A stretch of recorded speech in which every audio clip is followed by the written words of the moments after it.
can only mean one thing. Someone is passed out. Don't fade me yet. I'm going to keep the vibe going.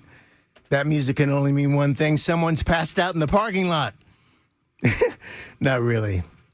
It means I'm Dez Dickerson. I'm back with you today, sitting in for the hardest working man in media, Chad Benson. You know, Chad starts his day at like 2 o'clock in the morning. That's insane. You know, one of these days I'm going to come in here and there'll be like a pile of dust on the chair, you know. But anyway, and yes, you can fade me now, Bill. I am still your MTV refugee, your peripheral visionary and tour guide to the far side. And I'm also your tour guide to perspective and clarity. And we'll unpack, dissect a number of topics today for that purpose. You know, some of you, many of you maybe have heard me before. Some of you are diehard members of the Based Nation. I'll be talking about the Based Nation a bit more later on. But others of you are hearing me for the first time because I'm like Bigfoot, you know. Hey, there was a dead sighting. I'm here with you sometimes and sometimes in witness protection. But this morning, I'm here. So as we always do, I want to take a minute for those of you who haven't heard me before and kind of set the ground rules and stripe the field. So understand the hour that we're in right now. It's not red versus blue.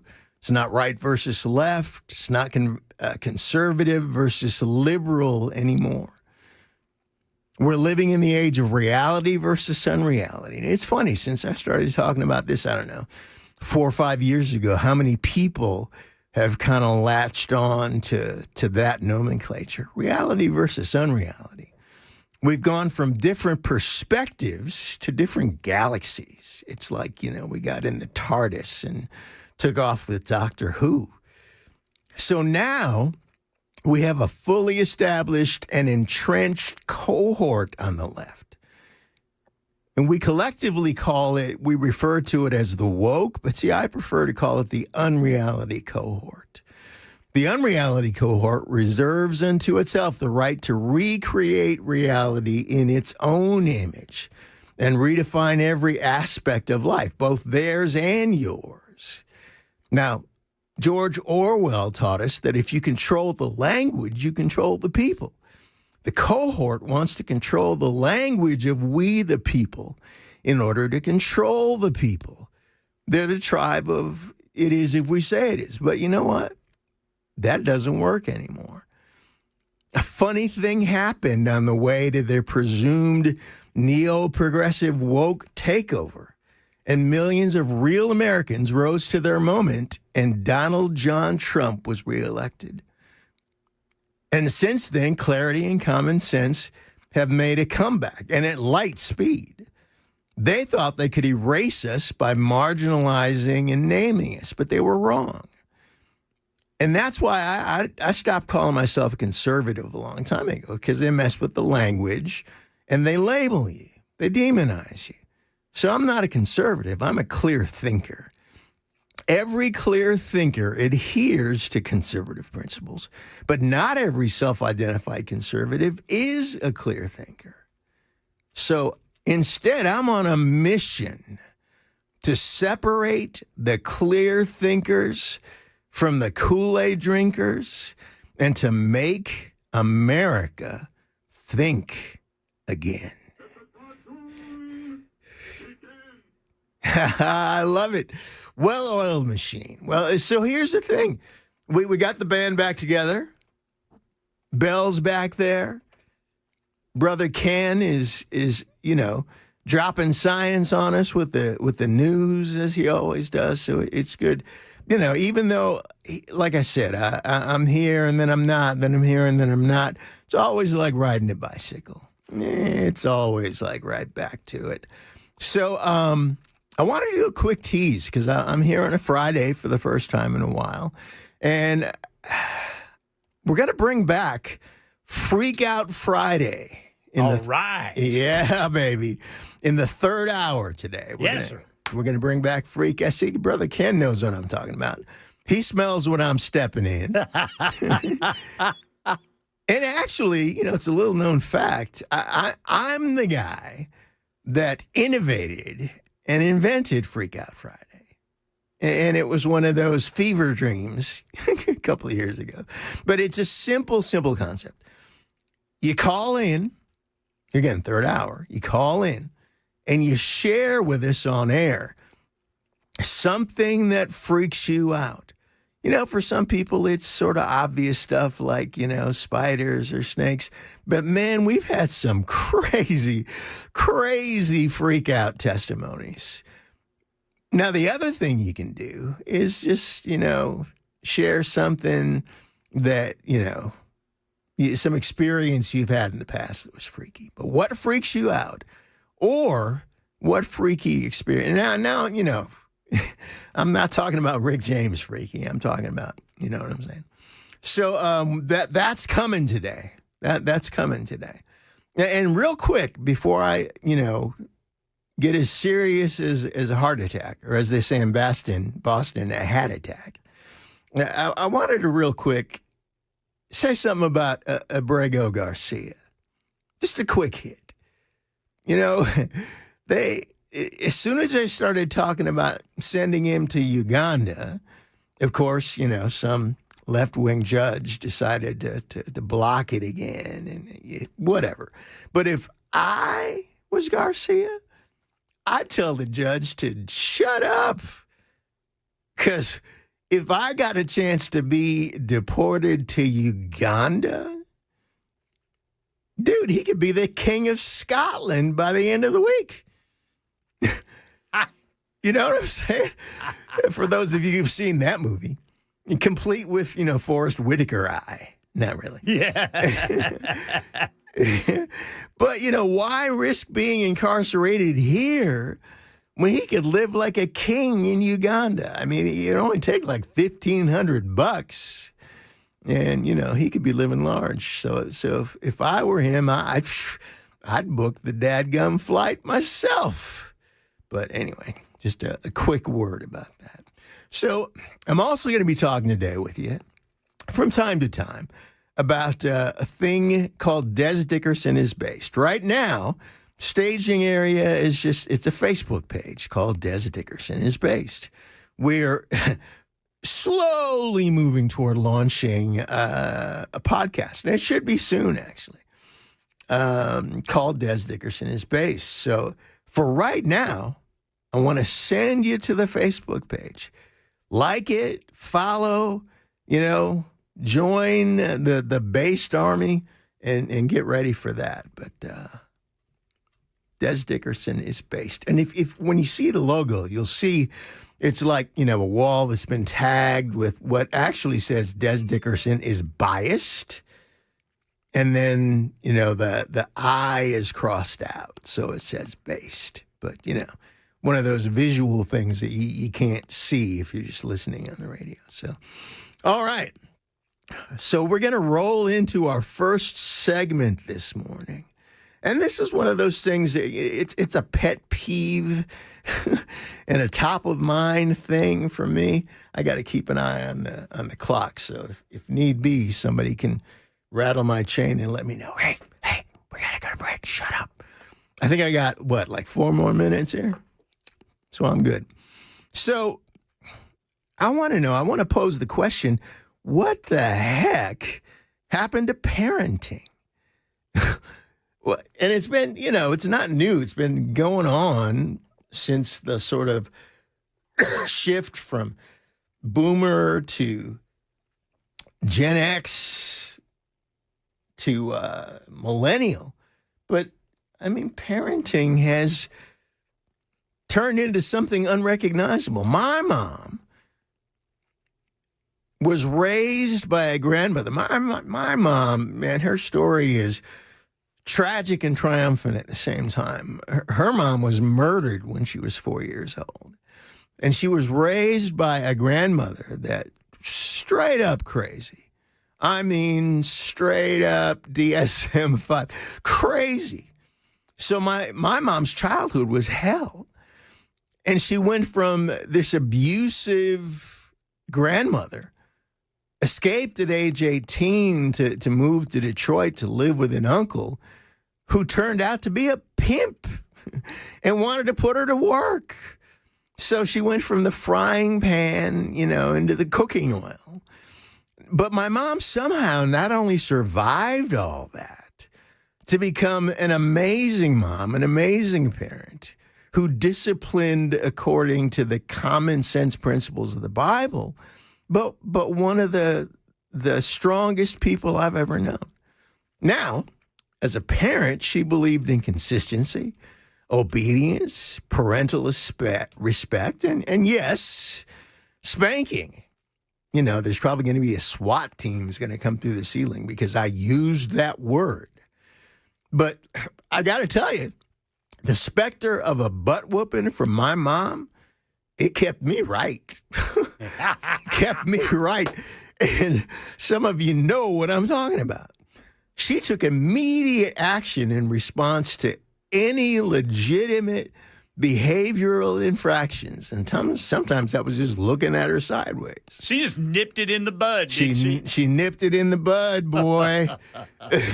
She had more than one bullet, too. She didn't play. Does anybody, Brother Ken, do you remember being sent out to the yard to get your own switch? Not me, but my grandmother did that for my mom and my aunt and uncle. Well, there you go. See? And all I ever got was wait till your dad comes home, and that was usually like a 6-hour wait, and then Lord. Sure enough, here it came. No, I feared my mom far more than my dad. My mom was like 5'2", but she was the Terminator. Yeah. But when she had you go get that switch, man, then she'd have you go upstairs and sit on your bed and wait. And wait. Holding that switch in your hand. Woo, baby. And she also had this yardstick that she kept in a very visible location. Yeah. Served as a constant reminder that disobedience and disrespect would earn a swift response. Yep. See, when I was a kid, timeout was for the 2-minute drill in a football game. There were no timeouts. No. The only timeout that existed for us was probably giving your mom or dad time to grab whatever tool of discipline they were going to get. That's right. That's right. you wait to find out what your sentence is. Right. So, and I know we got to go to break here in a minute, but when I was in my 20s, I actually went back to my mom and I thanked her for spanking me. Sure. Because I was a strong-willed knucklehead, man.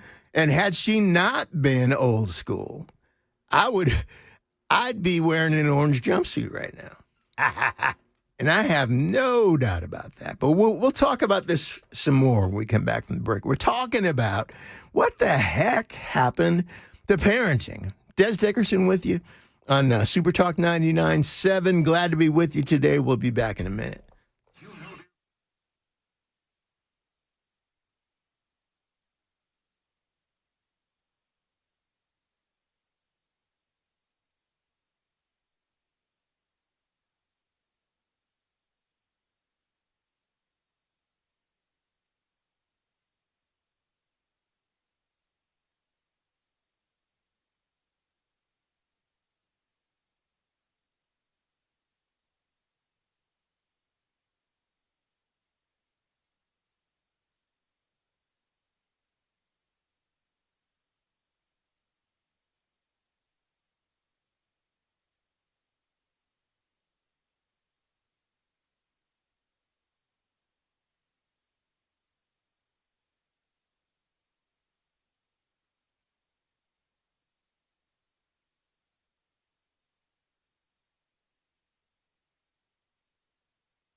All right, drivers, we've got a big issue over in Wilson County. You've got both directions of I-40 gummed up because of a crash in the westbound lanes. The left lane is blocked right there before exit 238, causing a 57-minute delay.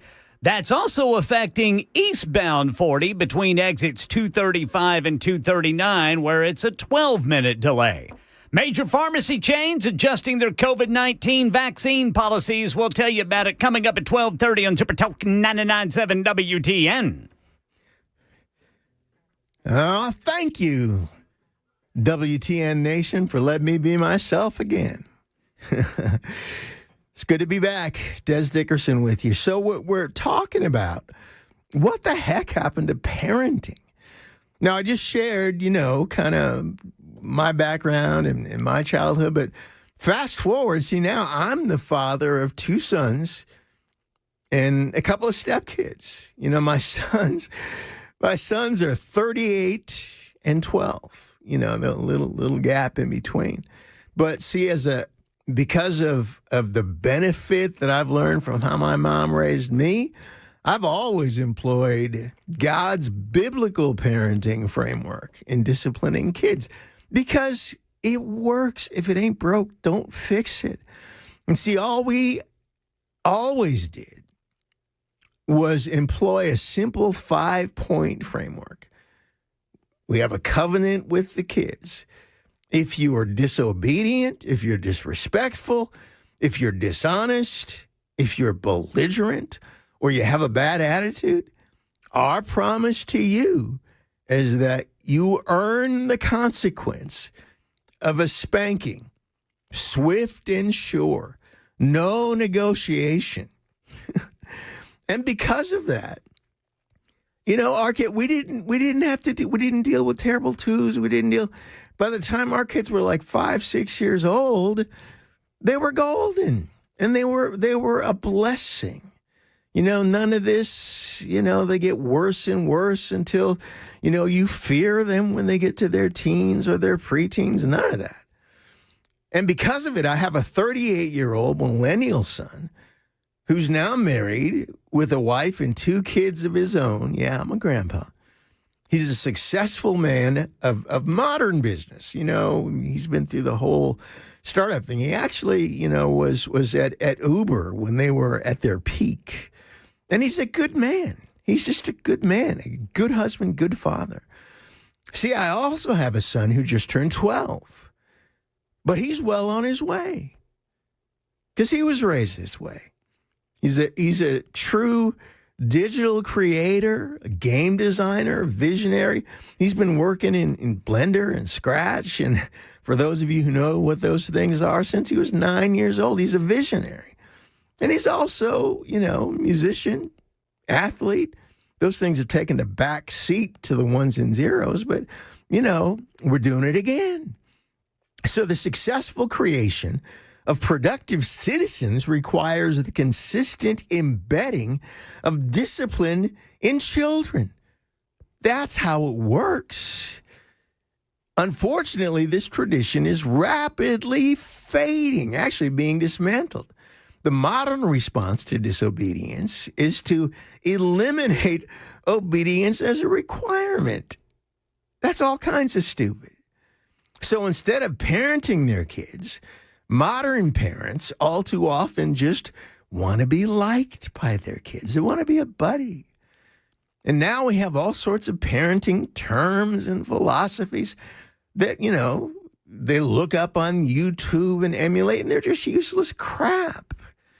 So instead of parenting, the blind are leading the butt naked.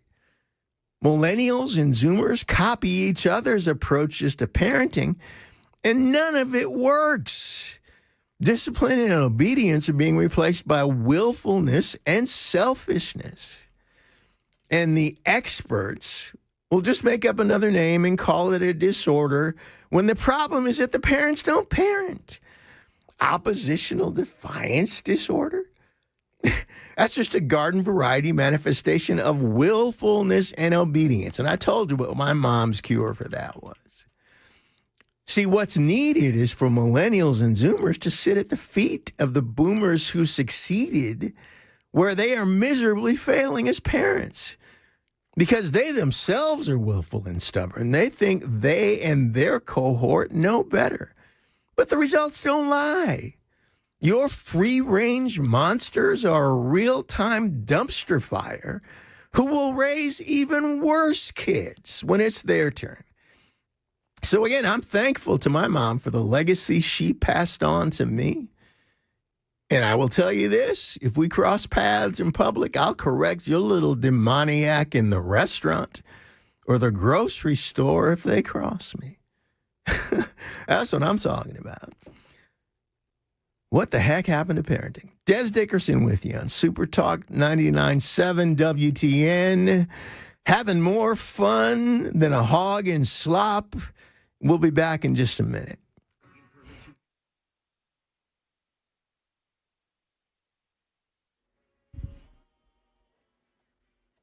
$12:30 on the dot. I'm Ken Weaver with your top stories. And again, drivers, we got a big traffic problem east of Nashville. This is going to be in Wilson County. A crash is blocking the left lane of 24 westbound right before Lebanon. That's a 65-minute delay. It's also impacting eastbound 40 there between Lebanon and the Watertown exit. That's a 9-minute delay. That's that crash, 40 westbound there in Lebanon. Full forecast coming up in 5 minutes.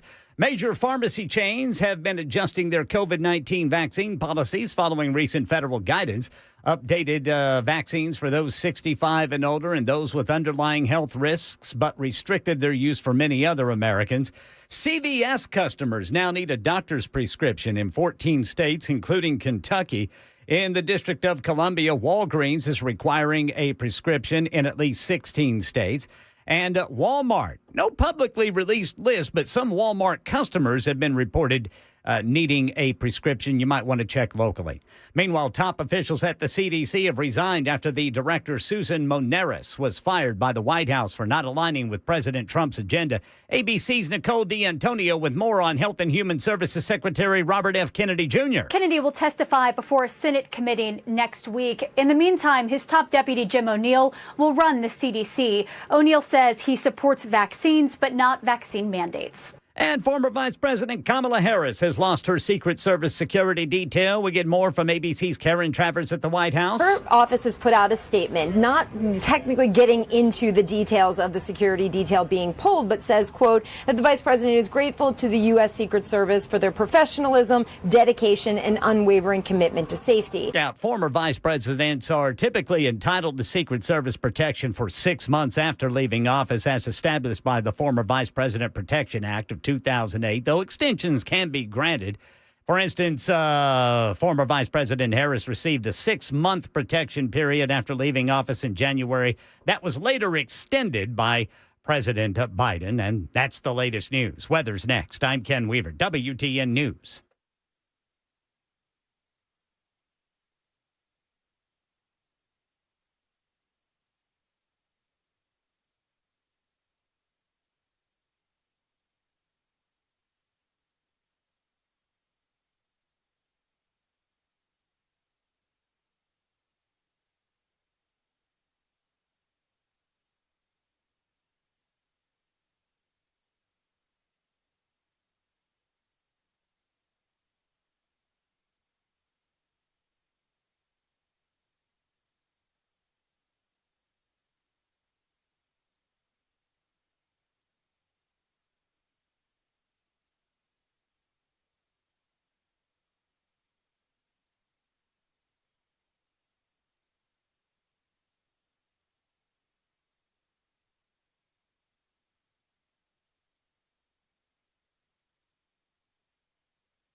Man, that's like some network news sound of music right there, isn't it?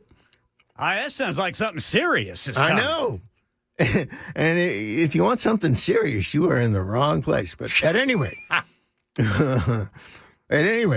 again, band's back together. Brother Ken, Brother Bell, we're in here doing our thing, waving our hands like we just don't care. Not really. If I do that, it hurts my shoulders. But again, remember, we are bringing back Freak Out Friday today in the third hour. So get your stories straight. Get ready. We're going to be opening up the phones in the third hour, which Bell hates. I know, but he's giving it up for the team. But Freak Out Friday, again, simple premise. You call in, share with us on the air, whatever freaks you out. If something freaks you out, we want to hear about it. Now, the alternative is you can also share some freaky experience that you've had in the past. And we've had some doozies. I usually end up talking about the lady who was on the freeway in the car with her kids, and like a wasp got into her clothing, and she pulled off the freeway and started disrobing to try to get rid of it. We've had some wild stories. But somebody out there, you got a wilder story, and we want to hear it. So Freak Out Friday, third hour, get ready. All right, moving on. Segment 2, if you're keeping track. Going to talk about the age of ageism. The age of ageism.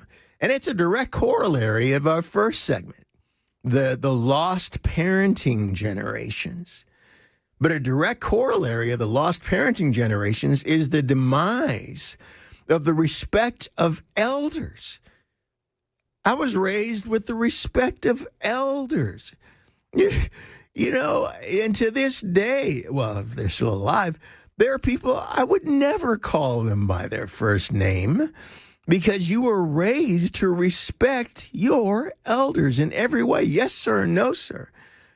If you're sitting down, get up and let them have your chair. Respect your elders. Treat them respectfully. And not just your parents, but, teachers, whoever's in charge. Centuries of generations of societies and cultures have followed similar approaches in raising and preparing the next generation. And as a result, strong and stable societies have been built and maintained in many nations for centuries, not just here. I'm talking about in places that you can't pronounce. But because they all adhere to the same principles, and principles matter, if you abandon time-honored and specifically in this nation, biblical principles, the erosion of order is inevitable. Does that sound familiar at all? So when emerging generations foolishly believe they're smarter than those who raised them, society gets dumber and disorder becomes more predominant. Because here's what's actually lacking. What's actually lacking is wisdom. And if you've heard me before, you've heard me say this. Wisdom is a coefficient of time. You remember coefficients, right? Two matrices, and the one across the bottom is wisdom. The one up and down is time. So over time, wisdom increases. The longer you live, unless you're a complete knucklehead, the wiser you get. And wisdom just takes time. You don't become wise just because you graduated with a double major. See, information is mere data. Wisdom is the ability to apply information properly and effectively. In the world of data, a well-known axiom is garbage in, garbage out. Your output will only be as useful and reliable as the quality of your input. But see, right now we're reaping the whirlwind of multiple generations, several generations now, who've been indoctrinated and fed garbage data disguised as education. And then when they matriculate all the way through to the halls of upper level learning, they conflate their subsequent degrees with worthiness and intelligence and superiority. Reminds me of that scene in The Wizard of Oz where the wizard gives the scarecrow a degree and all of a sudden he's like a genius. Well, people believe that. And it's a crock. See, this is the credential generation. Well, I have a degree. I don't care because you might be dumb as a box of rocks. The credential generation believes their degrees are magic, and they make them better and smarter than those who preceded them. And oh my goodness, especially those who don't have degrees. But see, the opposite is true. And it's progressively produced an idiocracy. We have officially become an idiocracy. A movie that was originally a feature film has now become a documentary. It's produced generations with high IQs and a low to non-existent sense of reality. It's a generation with brilliance, and they are brilliant, a lot of them, fueled by stupidity and a knuckle-dragging absence of wisdom. You know, your computer has all sorts of information, but it's dumb as crap. You have to tell it what to do. Now, that's why a lot of people fear AI. I'm not here to talk about AI today. So they have energy, they have vitality, they have a form of brilliance, but they're as dumb as hell because they have no wisdom. And their biggest shared deficiency is a disdain for those who came before them, for the wisdom generations. See, other cultures and societies revere eldership because they recognize its nexus to wisdom. Present American generations, on the other hand, engage in peer worship and the idiotic belief that younger is always better. No, younger is always dumber. So, welcome to the age of ageism. There's a lot of isms out there, but we don't talk enough about ageism. There are folks with decades of experience and wisdom who are discarded in the marketplace and the workplace because they lack the requisite qualifier of youth. Young companies and startups and enterprises who possess true brilliance and wisdom could be benefited by the injection of wisdom that's abundantly available to them in the form of mature input. People who've been around the block, people for whom it's not their first barbecue.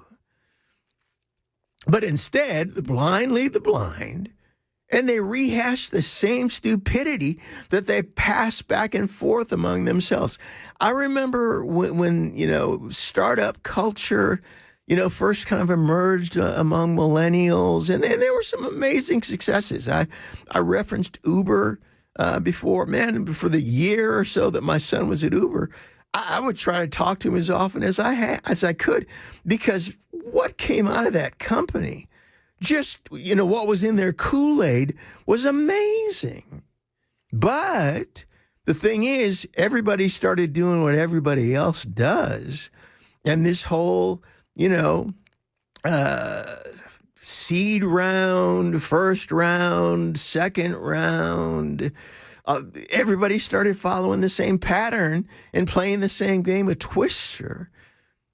And you ended up with one prime ingredient that was missing. Yeah, you raised a bunch of money, but you don't know how to build anything. So in workplaces across the country and around the world, the wise and the experienced end up reporting to kids who don't even know what 9/11 was. Meanwhile, VCs and banks freely invest billions of dollars, again, in the early stage, the second stage, and the growth companies, who then in turn burn through cash, but have no idea how to build a Lego set, much less build a successful brand or business, certainly not with longevity. So this template's become a religion in the investment world because they believe the kids must know what we don't. Well, I got a news flash for you. They don't. Because a handful of startups hit every year while a barge load fail. They keep doing the same thing over and over again, expecting a different result. And the mindset is, well, but there are some of these companies that are building billions in marketing cap. Yeah, but a blind squirrel finds a nut every once in a while. Broken clock is right twice a day. There's such an obvious and easily available solution to building more brands with viability and longevity. Just couple the wisdom of the experienced in endeavors with the young and the brilliant. And young, be teachable. Stop letting the kids run the playground and put the adults back in charge. We have a wealth of mature human resources in every field. So let's team them up with the young and the bright and do great new things. But like so much of the unreality cohort's doctrine, ageism is robbing us of greatness now and the potential of more later. Ageism. I want to talk more about this in a minute because it's a hugely important topic that I don't really ever hear anybody talking about. And it's turning us into a dumpster fire. So I'm going to take a break. It's Dez Dickerson with you again today on Super Talk 99.7 WTN, in for Chad. We're going to take a break. Be right back.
All right, drivers, got big problems if you are east of Nashville. Right now, we've got a crash in Lebanon. It is blocking the left lane, 40 westbound, right before exit 238.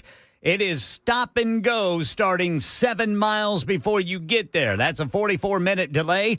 Then closer to downtown, here at the eastern split, we've got a grass fire blocking the left ramp lane. That's going to be 40 downtown eastbound off-ramp to eastbound 40 east exit 213. Stop and go traffic starting from 24 downtown.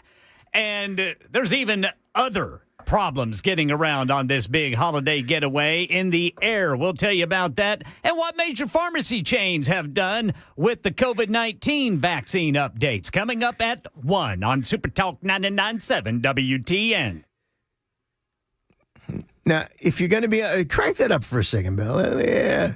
If you're going to be on radio, you got to play some Seven Dust. This gets my motor running, and it's my secret sauce. So, Seven Dust, shout out.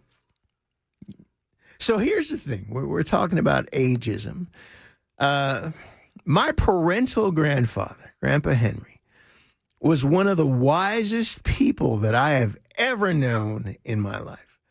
He also possessed more eminently practical insight than anyone I've ever known. Every word that he spoke was pure gold.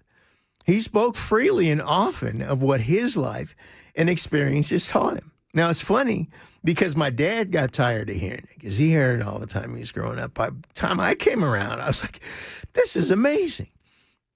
Grandpa Henry had a 6th grade education. And you know it was a crappy school, but he raised 4 kids who all attended college. He owned his own home outright and bought the property next door. He worked 14-hour days, 6 days a week, lifting and tossing heavy tobacco bales, earning $2.50 an hour. In fact, I think it was $2.50 a day. He produced a legacy of productive and exemplary, successful people. Through the generations, he didn't live long enough to see most of the tree he planted bloom. He didn't see one grandson become a successful healthcare exec or his other grandson become a rock star. Which one was that? He didn't see his great-grandson, my oldest son, Jordan, get a full ride and graduate from Vanderbilt University. He couldn't have imagined it, I'm sure, when he was slinging those tobacco bales. But see, here's the thing. Here's the rest of the story. When we're talking about ageism, I'll take one Grandpa Henry over 1,000 credentialed children masquerading as genius champions of industry and entrepreneurs any day of the week. Because that's what we need. That's what we need. We got a wealth of resource that we overlook because of ageism. All right. Before we take a break, I want to remind you again, Freak Out Friday in the 3rd hour. Get ready to call in. Put us on speed dial. Also want to remind you, Dez Dickerson is based. Go to the Facebook page, sign up, follow up, gear up, because we're staging people there for the podcast that's coming. All right. We're going to take a break and just inside baseball.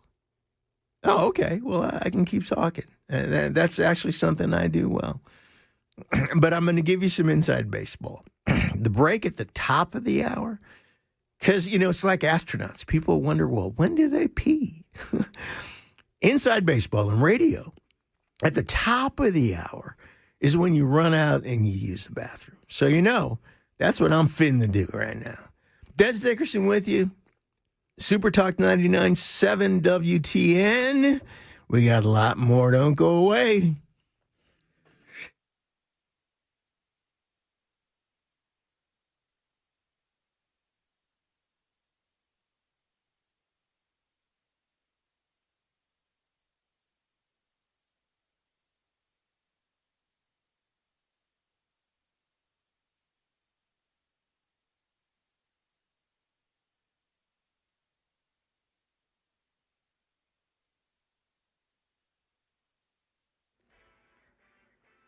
1 o'clock on the dot. I'm Ken Weaver with your top stories. Got the full forecast in 5 minutes. Drivers still got a bad problem out there westbound I-40 in Wilson County.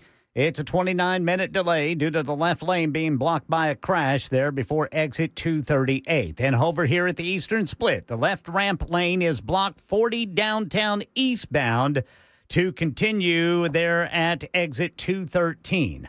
On this big holiday getaway day, problems are growing for some traveling by air, says Alex Stone. Over 400 flights have been canceled in the U.S. today and 2,200 more delayed. The biggest problems are at Dallas-Fort Worth and in Austin, San Antonio, and Houston. Dallas and Houston are big hubs for American and United Airlines. The region has been hit by thunderstorms since Thursday night. American Airlines has the most canceled flights of any airline in the world today. Now, here in Tennessee, drivers, no added lane closures unless an emergency. Long-term projects still in effect. Speed zones will be enforced, but they're going to move a lot of those orange barrels out of your way.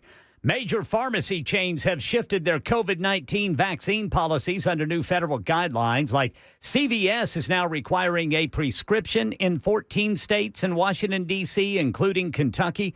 Walgreens requiring a prescription in 16 states.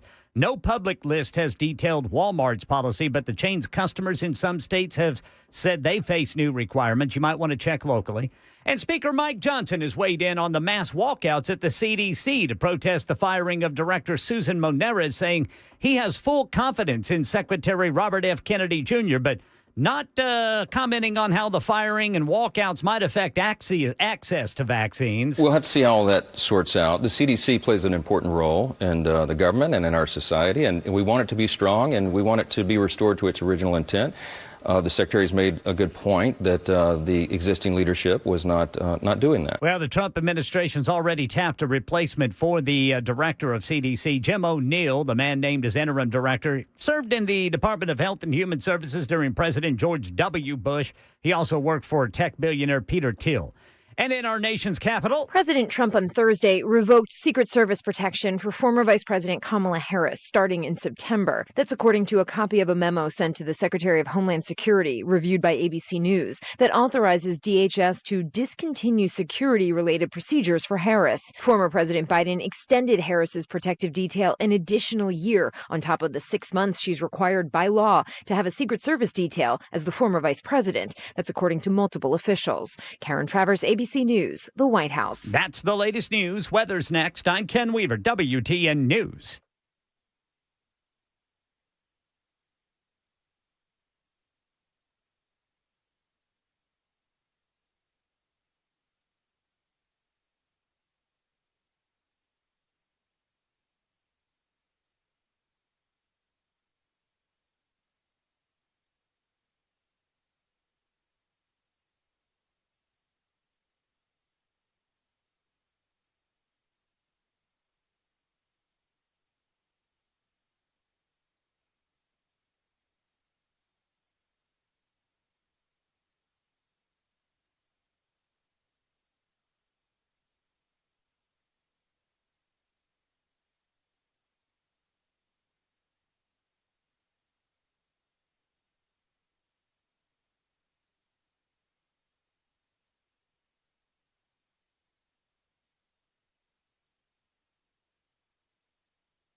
Yes, it is the Chad Benson Show. Chad's out today.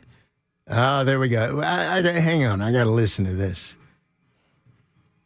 See, this is what I'm talking about. This is what makes it a party right here. Oh, my goodness, my goodness, my goodness. If you hear this song, you know that Dez is on the radio with you. You're not going to hear, Clay and Buck playing this. They'll spill their Crockett coffee if they try. No, I love Clay and Buck. I'm not hating. All right. So, again, remember, Freak Out Friday in the third hour. Get ready. We're rolling into hour number 2 right now. Yeah, I want to say something quick about this whole CDC walkout thing. Man, I hope they all walk out. Every single one. And once they do, change the locks so they can't get back in. Because the CDC is messed up, and it's the problem. It's not the solution. So that's my 2 cents about that. Can I get an amen? All right. So, to prepare, there's a thing called show prep in radio. And I actually learned it listening to Maharishi, listening to Rush Limbaugh for so many years on radio. He talked about the extensiveness of his show prep. And it's true. It's the real deal. You got to be prepared. So I will spend, for a 3-hour show, I'll spend, 6, 7, 8 hours preparing and put together, a script that's extensive. I mean, I don't read it like it's like I'm some kind of, call center or something, but it's important. So when I started working on this earlier in the week, the shooting in Minneapolis happened. And at the time, because it was new, there were things that I ended up kind of preparing to talk about that, people have talked about since, but it's one of those, breaking news things. It's like a porterhouse steak. There's so much meat on the bone, you can just keep going at it. So we're going to talk about that. It's time to say it out loud. Trans terrorism is the new existential threat. It's not, moms going to school board meetings. It's not Catholics. It's none of that stuff. In fact, it's the Catholics that are under attack. Trans terrorism. That's the greatest threat from within right now. Now, the brain-dead buffoons in the Paleozoic media won't say it. But the propagation of the trans religion is killing people. People are dying.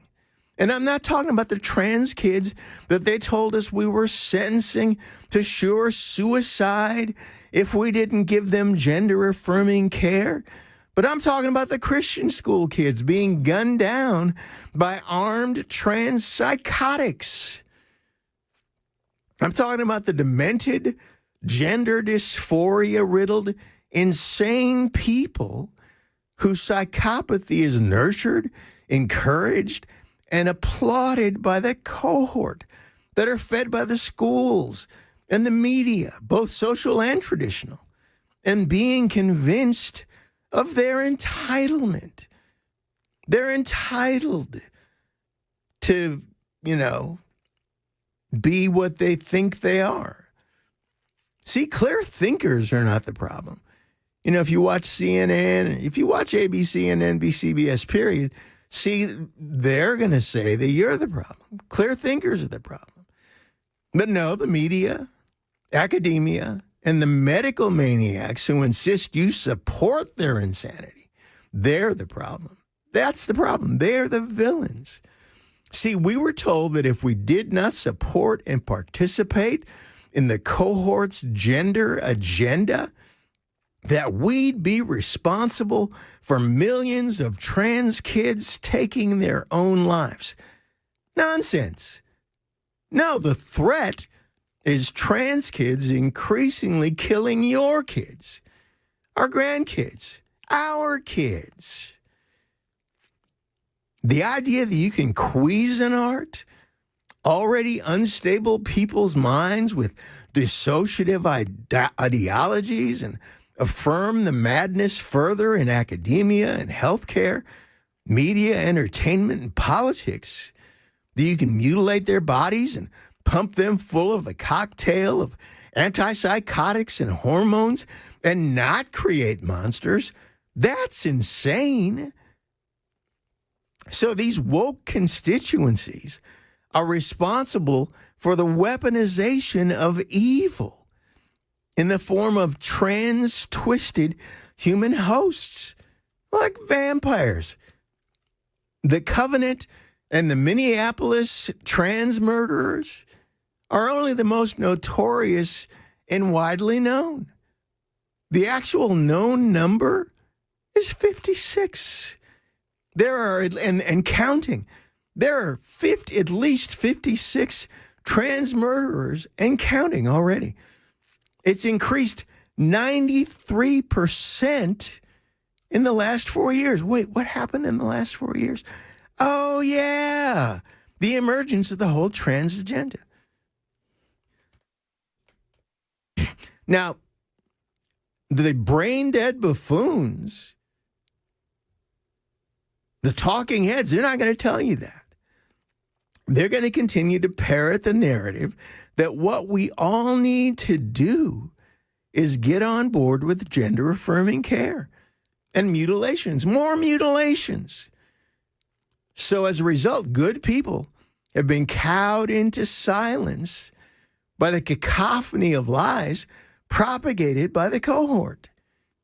And if you're not supportive of the trans cause, then you're heartless and unloving, and you're the bad guy. But here's the thing, good people, clear thinkers, continued silence is complicity. The left isn't going to suddenly love and accept you because of your acquiescence. No, they're going to continue to hate and vilify and blame you because that's who they are. So it's time to stand up, speak up, rise up. It's time to put financial pressure on the stock prices of corrupt media. It's time to crush your political leaders, flood their phone lines, your elected officials, until they get on the right side of the issue. Flood social media. I'm sick of it. And every clear thinker should be sick of it too.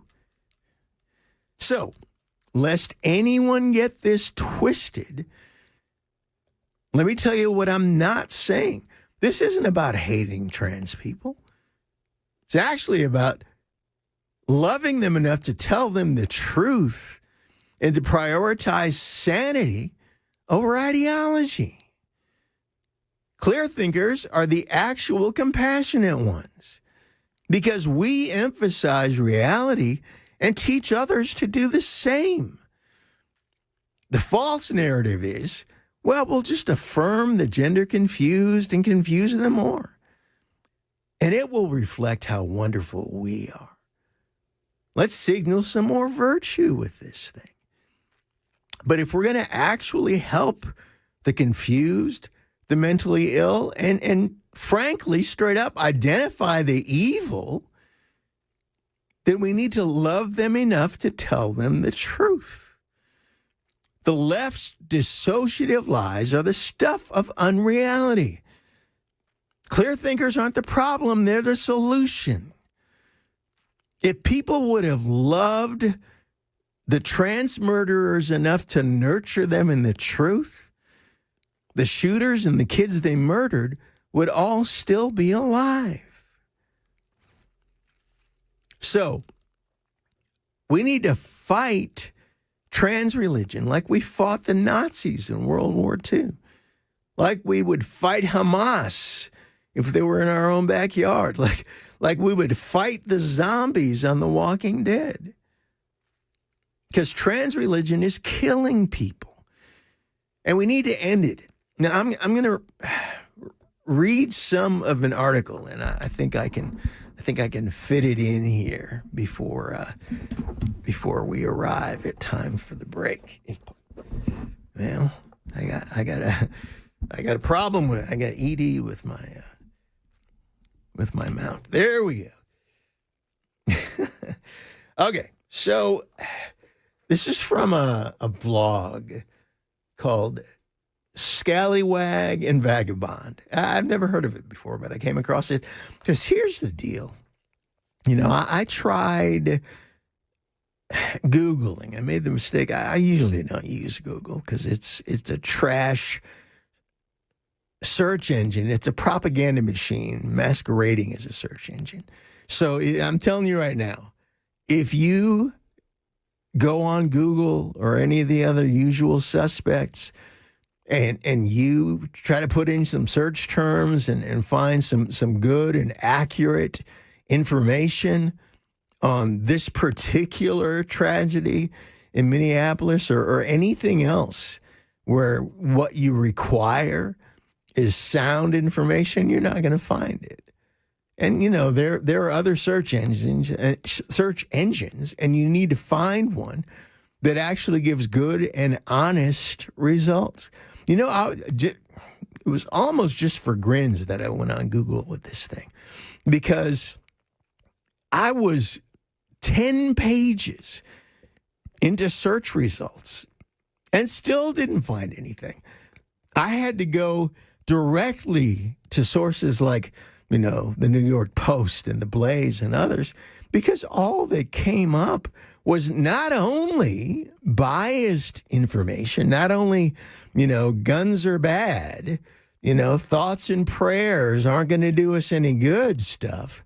I'm talking about there were like sites and sources that came up that I've never heard of that were all like pro-trans and so far left that they were off the screen. That's what was on Google. There's a site called Them that I never heard of in my life that came up over and over and over again. And it was nothing but pro-trans propaganda. That's all it was. So, you know, again, as a little aside, be careful. You know, who you listen to is important. Where you get your information matters. And, you know, beware of search engine propaganda. But, you know, I think what I'm going to do, rather than get into this and have to rush through it, I'm going to hold off on digging into this this article because it's really good. I mean, I literally spent hours trying to find, okay, now here's something that's substantive and accurate. It took hours to find it. So I don't want to have to rush through it. So I'm going to go ahead and I'm going to go to the break now. I'm going to go a little early so that I can come back to this after the break and spend some time with it. It's Dez Dickerson with you, in for Chad Benson on Super Talk 99.7 WTN. Happy to be back with you again. Thank you for letting me be myself. We'll be back in a minute.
Lebanon got a crash blocking the left lane. 40 westbound right before exit 238. They're making progress, though. That is now only a 2-minute delay. Then at the eastern split, we've got a grass fire. That's affecting the left ramp lane going eastbound. And in Berry Hill now, police say there's a crash 440 eastbound at I-65.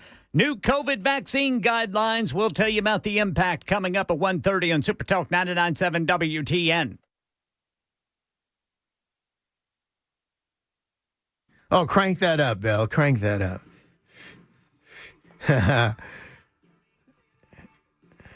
There's a band called Nothing More. If you don't know them, you got to know them. I love this band. Intelligent and loud. What's not to love? All right. So, a grass fire? Really? That's what they say. A grass fire. Grass fire over there at the eastern split. Next, there's going to be a zombie outbreak. We have a zombie outbreak on 24. We don't need that. That'll make the roads slick. Yes. Because you got to blow their heads up. Everybody knows.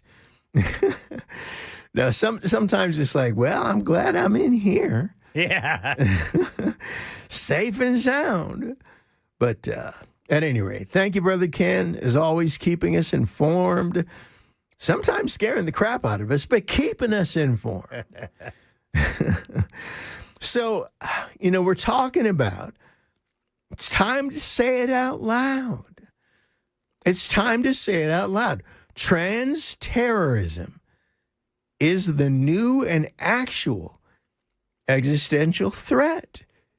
That's it. And they're not going to talk about it on the news. They're not going to call it what it is.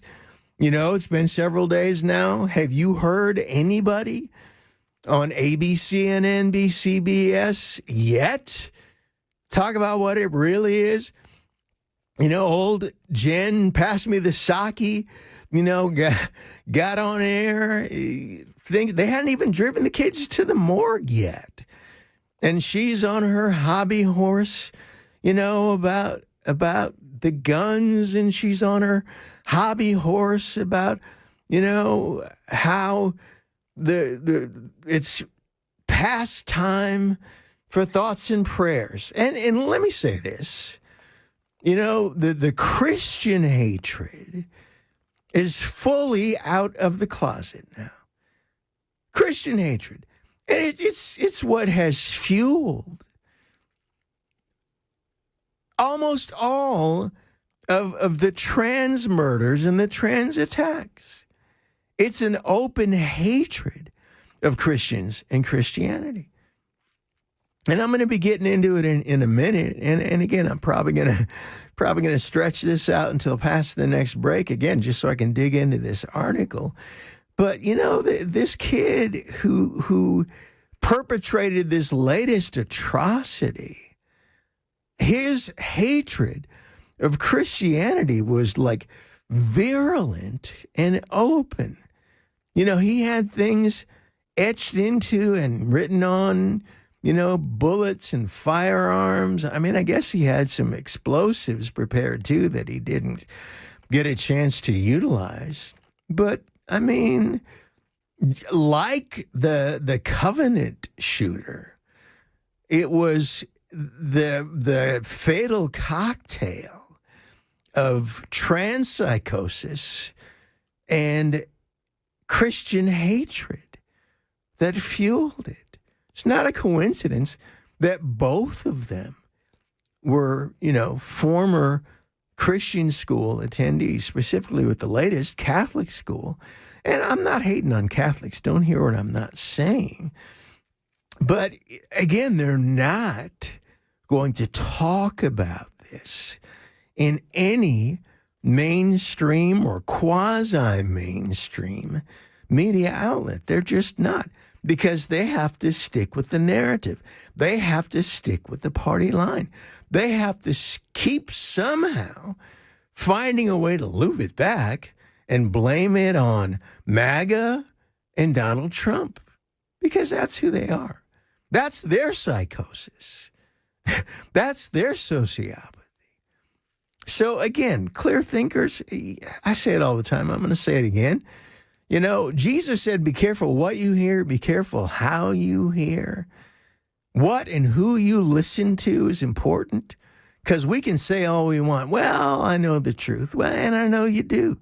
But that stuff, that brain rot, that woke mind virus seeps in and it pollutes you if you're not careful.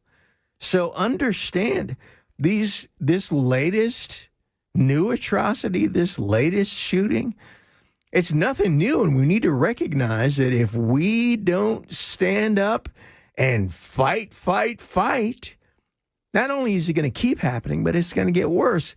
And the apparatchiks in politics, in Congress, in the media, they're going to keep trying to get you to, they're going to keep trying to emperor's new clothes you and get you to think it's something else. If they say anything about it at all. So, you know, I'm counting on you. Clear thinkers, I'm counting on you. Time to stand up. Don't be quiet anymore. Don't be afraid of what they're going to say about you. Don't be afraid of the conversation at Thanksgiving or at the picnic, because this is serious. This thing, people are dying. Psychotic mind rot is killing people. So we're going to take another break. I'm going to get to this article when we come back. Dez Dickerson with you again here on Super Talk 99.7 WTN. In for Chad Benson. We will be right back. Don't you go away.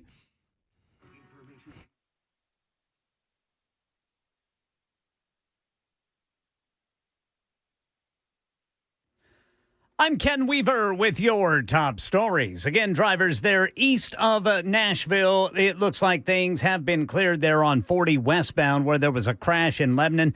Looks like that has been cleared. However, we do have other problems popping up.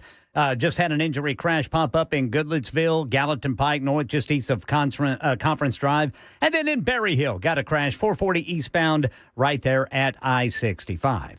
New COVID vaccine guidelines having an immediate impact in some states like Kentucky, where CVS pharmacies are now requiring a prescription, and Walgreens is now requiring a prescription in at least 16 states. No publicly released list of from Walmart, but customers in some states have reported changes, so you might want to check locally. And in the Lone Star State, now more red in the United States Congress. Texas is now more red in the United States Congress. As Governor Greg Abbott signing the bill redrawing Texas congressional maps into law, allowing Republicans to flip up to 5 seats in the 2026 midterm elections. And in Illinois, the North Chicago mayor, Leon Rockingham Jr., not happy the Trump administration pledging to surge more ICE agents. These raids are not law enforcement, but instead they are fear enforcements. And I cannot go quietly into the night and allow our cities to be staging grounds for inhumanity. That's the latest news. Weather is next. I'm Ken Weaver, WTN News.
And we're back.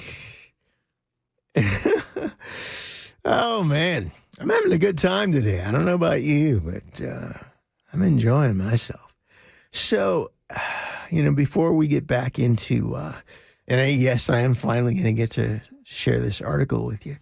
But I want to remind you, it's Freak Out Friday. And in the third hour, which is coming up, it's rapidly approaching. You need to call in. You better get us on speed dial right now. You need to call in because you need to share your freak out with WTN Nation. So remember, it's real simple. You call in, you share with us on the air. What is it that freaks you out? Now, I end up sharing this every time, but it's a great example.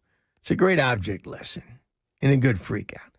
My younger brother, Darren, I'm the oldest of three siblings. And, at this point, he's 7 years younger than me. So at our age, younger and older is really irrelevant. It doesn't matter anymore. But my brother had this fear of Jell-O that extended into adulthood.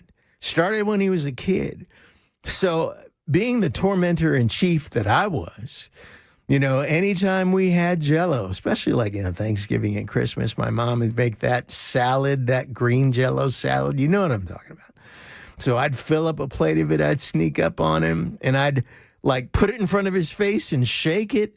Something about Jell-O moving just completely unnerved him. So what is your freak out? Get your story straight. Get ready to call in. Because I'm expecting you to fill these phone lines. Don't you leave me hanging. Freak Out Friday on WTN. The other thing I want to remind you of is you need to go to the Dez Dickerson is Based Facebook page. You need to follow. You need to like. We're using it as a staging area for the upcoming Dez Dickerson is Based podcast, which will be launching soon and coming soon to a laptop or smartphone near you. But, we're getting our people together, getting our crowd together on Facebook first. So not only do I want you to go to the Facebook page, but tell your friends, tell your enemies, tell your mama and them, but send them as well. Dez Dickerson is Based. We need to see you there. And that way also, that's where you can get updates, sometimes infrequent, but updates as to the progress on the podcast and when it's coming. And I know, it's like, oh yeah, that's just what we need, another podcast. Well, we need this one. There are 900,000 podcasts in America. I'm not talking about globally. But you know what? Let's just be real. 98% of them are trash. But if you enjoy what I'm bringing you here on Super Talk 99.7, there'll be more of it on Dez Dickerson is Based. And we get the opportunity to be more expansive. Because of the fact that, one of the things people love about the podcast space is that, there's just, room to bloviate and pontificate. And now, I'm going to tell you right now, I'm not going to do the Joe Rogan thing and do 3.5 hours. And I'm not always going to have guests. I'm going to do what I do on radio. But the plan, I might as well go into the format. The plan is, first hour of the podcast, I'm going to do, kind of what I do on radio and mess with your minds. Second hour of the podcast is when, I'll bring other people on and we'll have interesting guests, not the usual suspects. But we're going to, we're going to try to go boldly where no man has gone before and make podcasting great again. So Dez Dickerson is Based. Go to the Facebook page now. And that'll get you ready, get you, in the chow line to be able to make the move to the podcast when we start it. All right. So I want to finally get to this article. And like I said, it took a while to find something. In, that first day or two, it was like, a vast wasteland in search land. So the title is Minneapolis Catholic School Shooter ID'd as transgender male who revered other mass shooters. Robin Westman, transgender male ID'd as the Minneapolis Annunciation Catholic School shooting suspect. And of course, everybody knows that now. This is from a couple days ago. That killed 2 young kids and injured, this says 17, but we know now that it's 18, including 14 children as they prayed during their return to school mass in Minneapolis. And, many of you know, I'm from the Twin Cities. I'm from the St. Paul side of the river, but, it's one big town. That's my hometown. The shooter here's the thing, shooter had no prior criminal history. That whole idea of, we're tracking their criminal activity. You know what? In these things, these folks get cranked up and wound up and drugged up. And usually, there is no prior history. There's just an explosion of death and carnage. Now there are signs, and people aren't catching the signs a lot of times, but it goes on to say 2 children have been killed after a gunman opened fire on a Catholic church in Minneapolis as the parish school was holding its start of year mass Wednesday morning at about 8:15 a.m. Another 14 children were injured, and again, we know it's now 18 children, along with 3 adults. The slain children, aged 8 and 10, were shot dead as they sat in packed pews during morning service at Annunciation Catholic Church.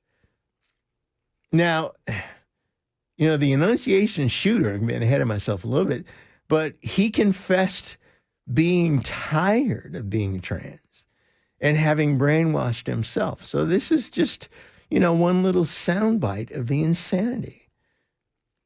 He lived with his parents who signed off on his gender change. And my understanding is it was primarily his mom.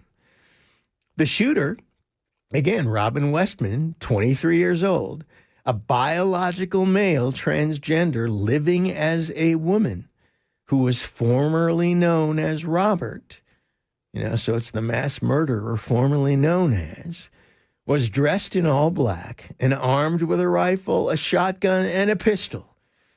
He fired off a barrage of bullets through the church's stained glass windows as congregants, mostly children, prayed. After the gunman, having barricaded the doors, blocking them from escaping, fired up to 50 to 100 rounds, police said. 17 people, again, we know 18 now, including 14 children, were injured during the deliberate act of violence, the police chief of Minneapolis confirmed. Police Chief Brian O'Hara. O'Hara said the coward who fired these shots ultimately took his own life in the rear of the church. That's it. That's a common outcome, too. They kill everybody else and they kill themselves. Of the 18 injured, 2 children were in critical condition, O'Hara said during a press conference the other day. Of note, all 3 weapons used during according to the police, were purchased legally. And recently, that was reported by the Daily Mail. A yearbook obtained by CNN showed Westman, who was previously known as Robert, graduated from Annunciation Catholic grade school in 2017. The shooting happened during a celebratory mass, making a return to classes after summer break. Gunman fired, as we know, through the stained glass windows of the Catholic Church. The shooter fired dozens of rounds from outside the church. It wasn't even inside the building, and shot from all 3 weapons. Now, the police are investigating whether a 20-minute YouTube video shared on his account hours before the shooting, was connected to Westman. In the video, a hand slowly turns the pages of a red notebook, which is laid out on top of what appears to be schematic gun diagrams. Each page is filled with inscrutable handwritten scrawl. It's one of the chief identifiers of psychopathy. An occasional plume of smoke is seen from the bottom of the screen as the person turning the pages coughs and occasionally maniacally giggles. Other videos show an obsession with mass shooters, including Sandy Hook killer Adam Lanza, who killed 26 people, including 20 children between the ages of 6 and 7 years old. On May 23rd, 2025, Westman wrote in his journal, "I have a deep fascination with one man in particular, Adam Lanza." Gun parts shared on video had the names of other mass shooters written on them. Lanza, the Norway shooter Anders Behring Breivik, and the Abundant Life shooter Natalie Repnow. Videos posted on YouTube show multiple weapons, including a semi-automatic rifle, shotgun, magazines, scrawled with the words, "For the children," and "Kill Donald Trump." A since-deleted YouTube account under the username Robin W. posted numerous videos in the hours leading up to the shooting. In one video, the user showed off weaponry and gear that had writings on it, including the phrases, "Where is your God?" "Kill Donald Trump," and "I'm the woker, baby. Why so serious?" Other phrases included "Burn Israel" and 6 million was not enough. In the same video, the user showed a target that had Jesus on it with the words, "He came to pay a debt he didn't owe because we owe a debt we cannot pay," typed underneath Jesus. Catholic school kid. The suspect's vehicle, which he parked inside the church lot, was being searched at the time. They found fireworks, et cetera, et cetera. So here's my point. With all the things that were written, I also understand that he went to a shooting range and altered, one of the figures that you used to shoot at, and put Jesus' face in the place of the face that should have been there. I mean, again, anti-Christian hatred mixed with psychopathy and the cocktail of antipsychotics and hormones that they pump young people full of in pursuit of gender-affirming care. This isn't an accident, people. This stuff is preventable. So, again, it's time. It's time for us to say it out loud. It's time for us to stand up and do what we have to do in the townhouse and city hall, everywhere, because they're killing our kids, and we have to stop it. We're going to have to stop it. CNN's not going to stop it. Politicians aren't going to stop it. We have to do that. We have to be the force in the community. You got to be the voice in your schools. Get armed security guards and resource officers in your schools, people. Good guys with guns. Stop crazy people with guns. All right. Dez Dickerson, Super Talk 99.7 WTN. We're heading we're fixing to go into Freak Out Friday. So get ready. We'll be back.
All right, drivers still seeing a crash 440 eastbound there at I-65 and some changes at major pharmacy chains under new federal COVID-19 vaccine guidance. We'll tell you about that at 2 on Super Talk 99.7 WTN.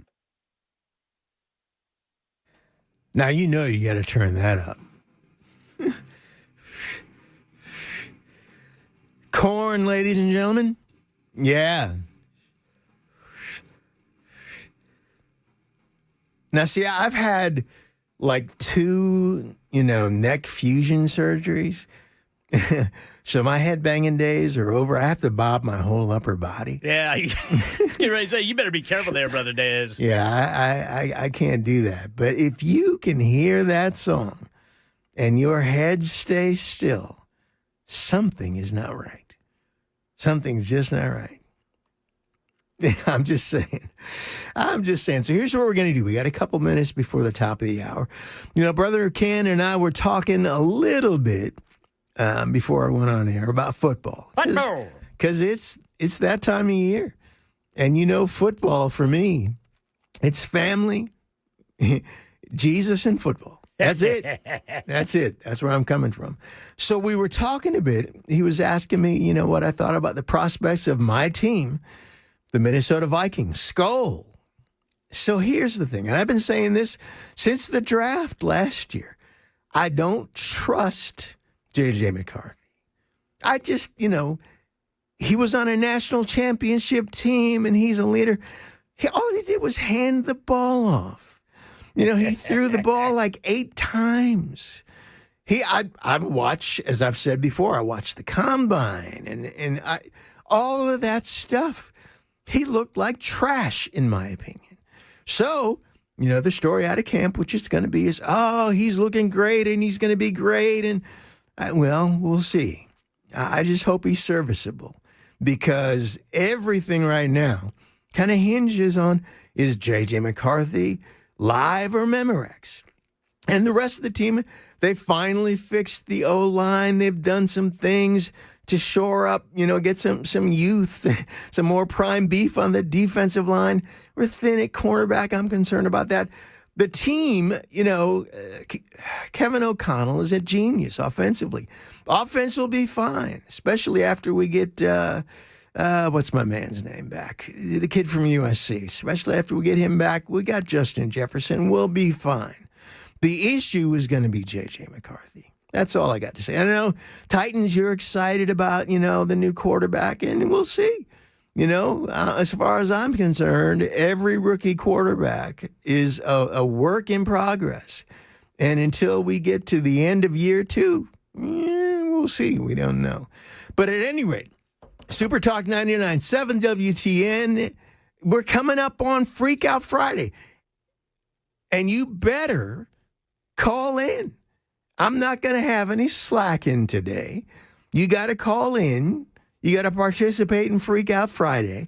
You got to share your freak outs with us so we can make the third hour the biggest part of the party today. Dez Dickerson with you in for Chad Benson on Super Talk 99.7 WTN. And we'll be back with Freak Out Friday in a minute.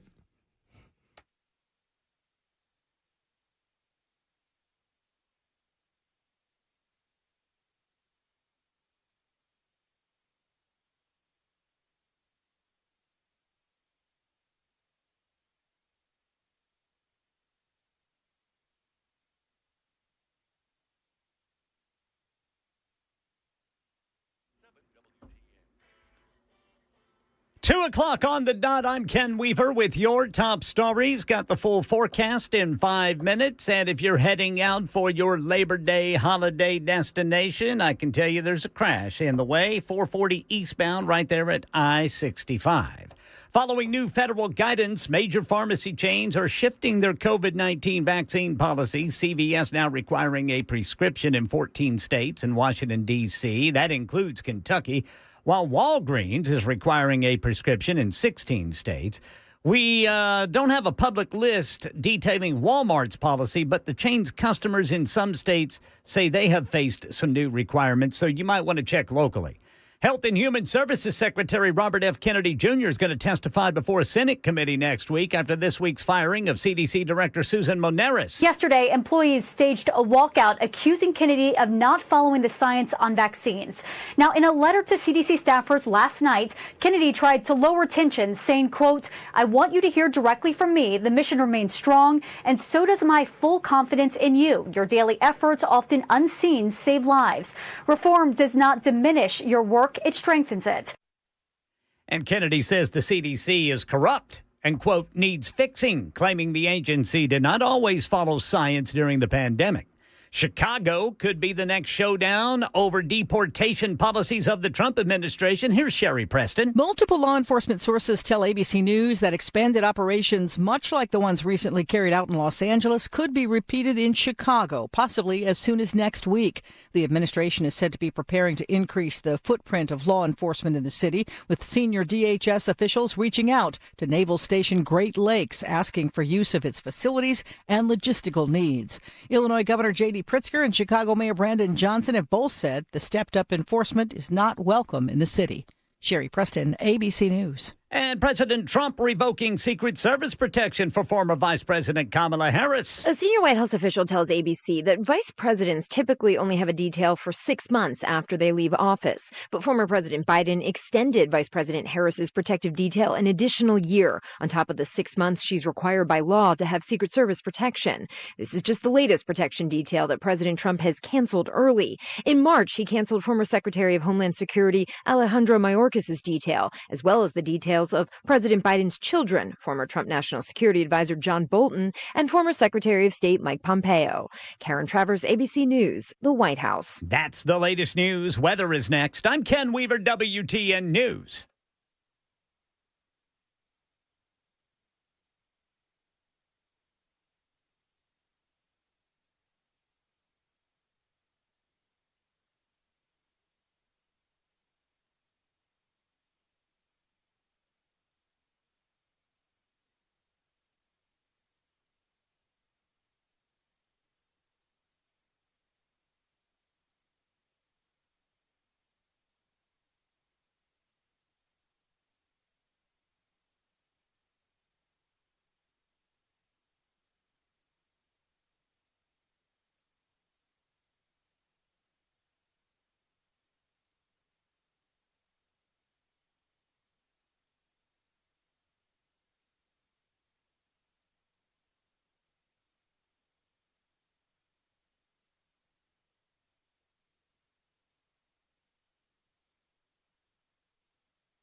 That can only mean one thing.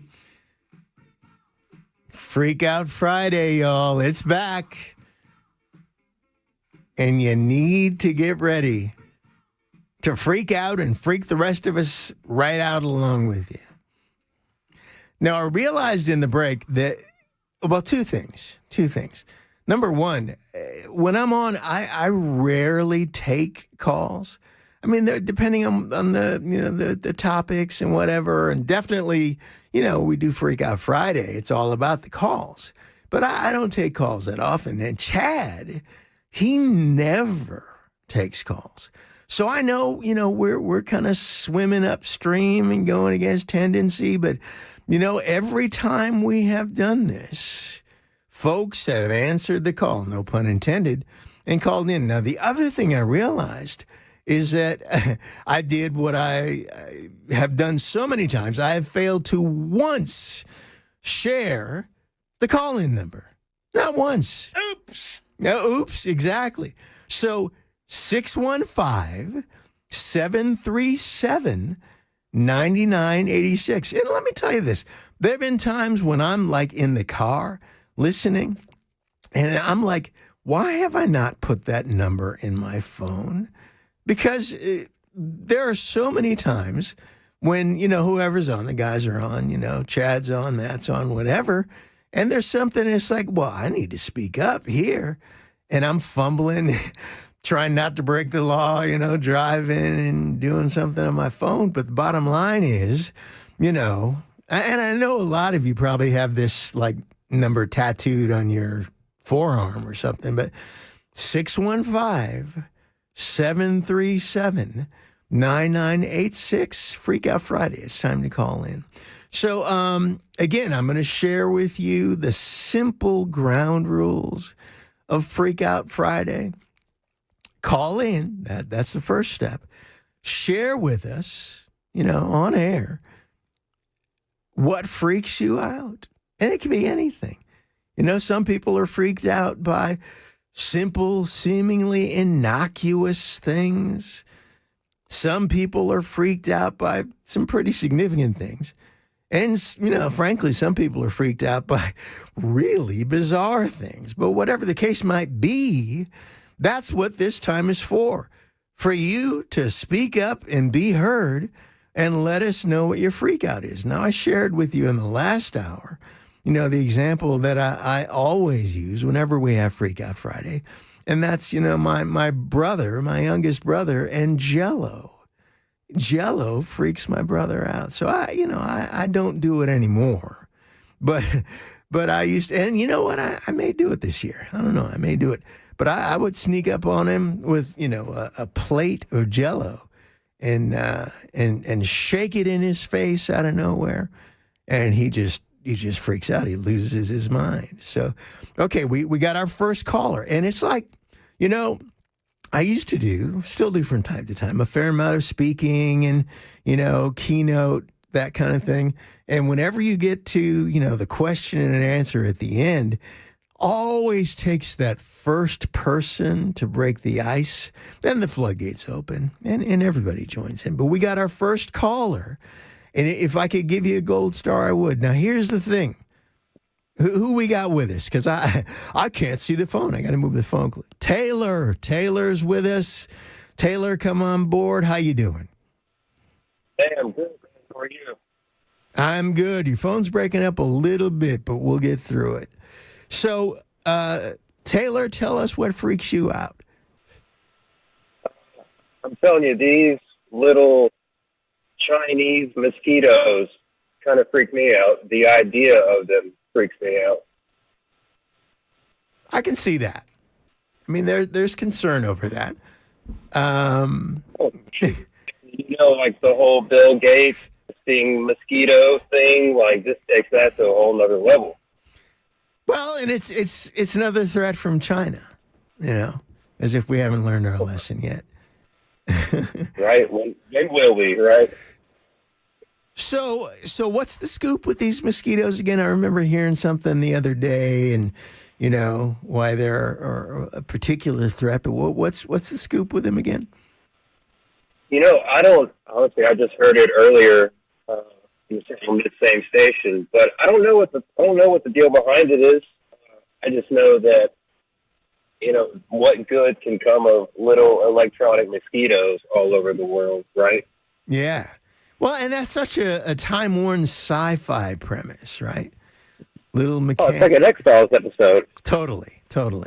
And then you combine that with AI, and oh, Lord. But, Taylor, thanks for that. And I'm sure, other people share in that freak out, but thanks for calling in.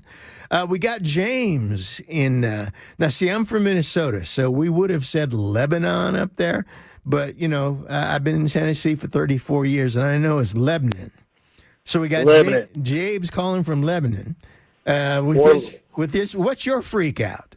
Or Lebanon. My freak out is AI. And them not being able to steward it when they roll it out. Well, they've rolled it out already, my friend.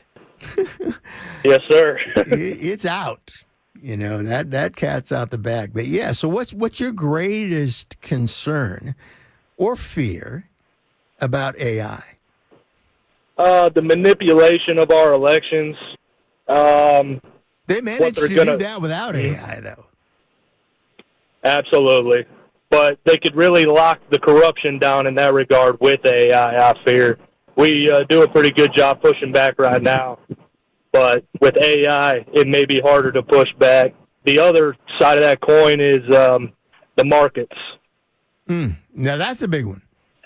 Yes, sir. That's a big one. Because, the possibilities of what could be done in terms of, manipulating, undermining. I mean, that's keeping a lot of people awake right now.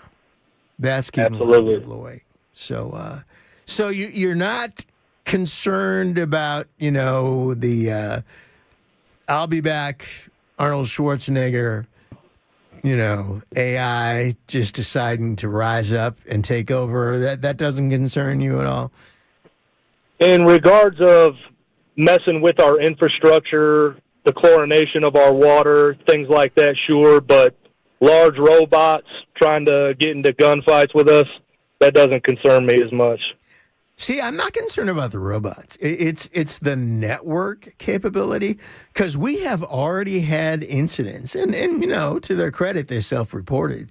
But Google, and this was like a while ago, a year and a half ago, Google, reported that their AI in their development process had, as is the concern, in developing self-awareness, had actually taught itself to cheat.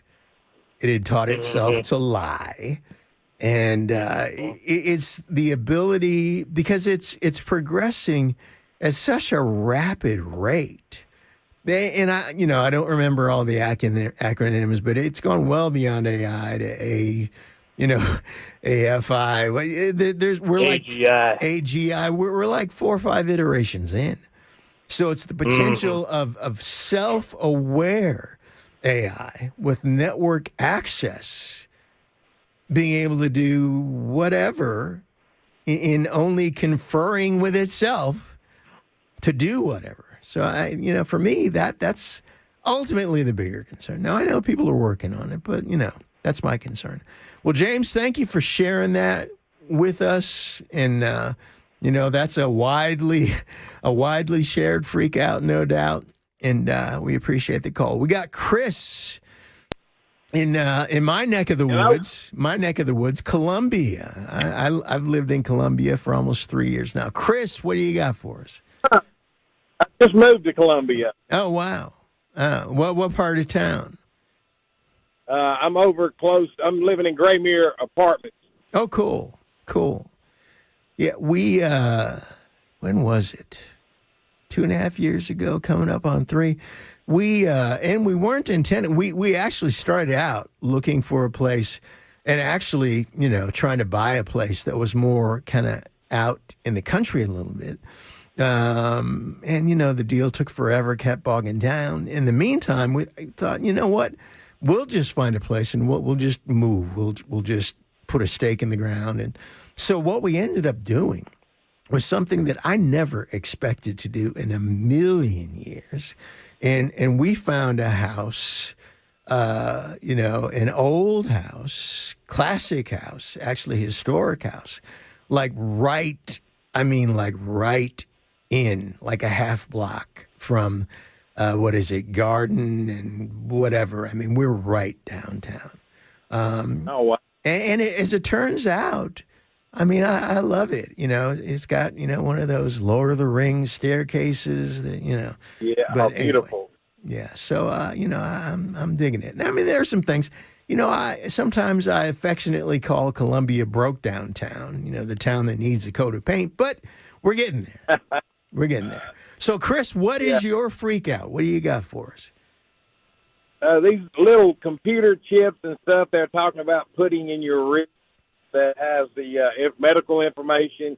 You can't buy anything from really without it. So it's the classic mark of the beast fear. That's exactly right, brother. Yeah, and like all of these kinds of things, initially it's sold on the basis of, the potential benefits. This makes it so much easier. And, right.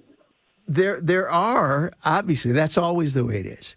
There are advantages, and there are, things in the plus column. But, there are folks, cynics like me, that immediately start thinking about what could go wrong. And, this one, because it's actually in the Bible, right. a lot of people started freaking out about this one early on, like what could go wrong? Well, on the mark of the beast, a lot of things could go wrong. So, yeah, definitely. So what's your greatest concern with respect to this technology? Like you said, it being the mark of the beast, because once you get the mark of the beast, you're destined for hell. You can never spend the rest of eternity with Christ or with God. Mm-hmm. Well, and that's a big deal.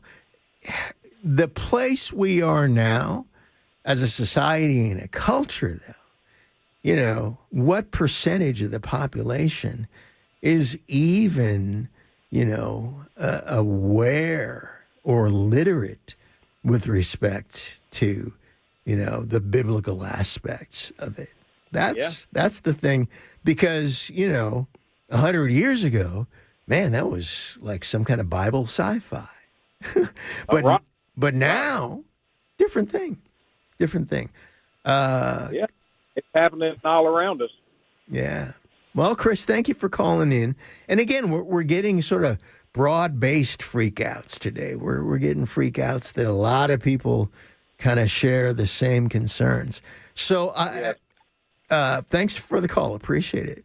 So, we got another call coming in from Franklin. We're coming up on a break.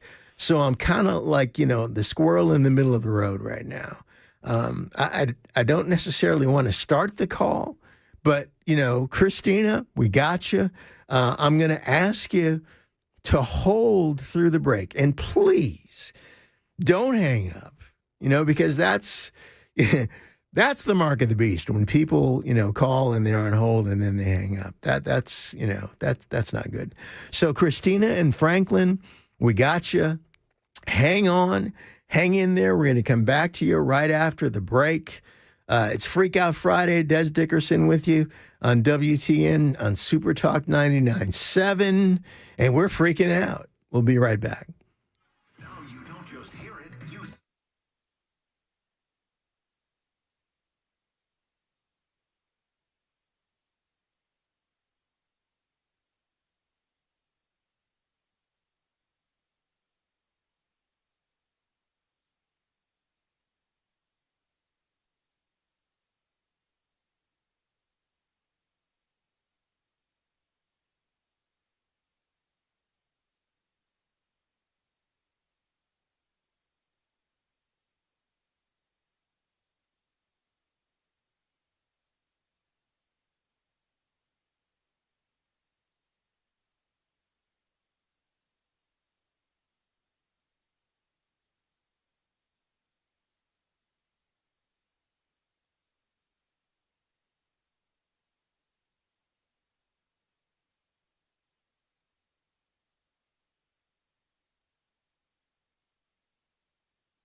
Still got that crash 440 eastbound at 65. And on this Labor Day getaway day, we'll tell you what's happening in the skies, too. Some turbulence injured a couple of airline passengers. Coming up at 2:30 on Super Talk 99.7 WTN.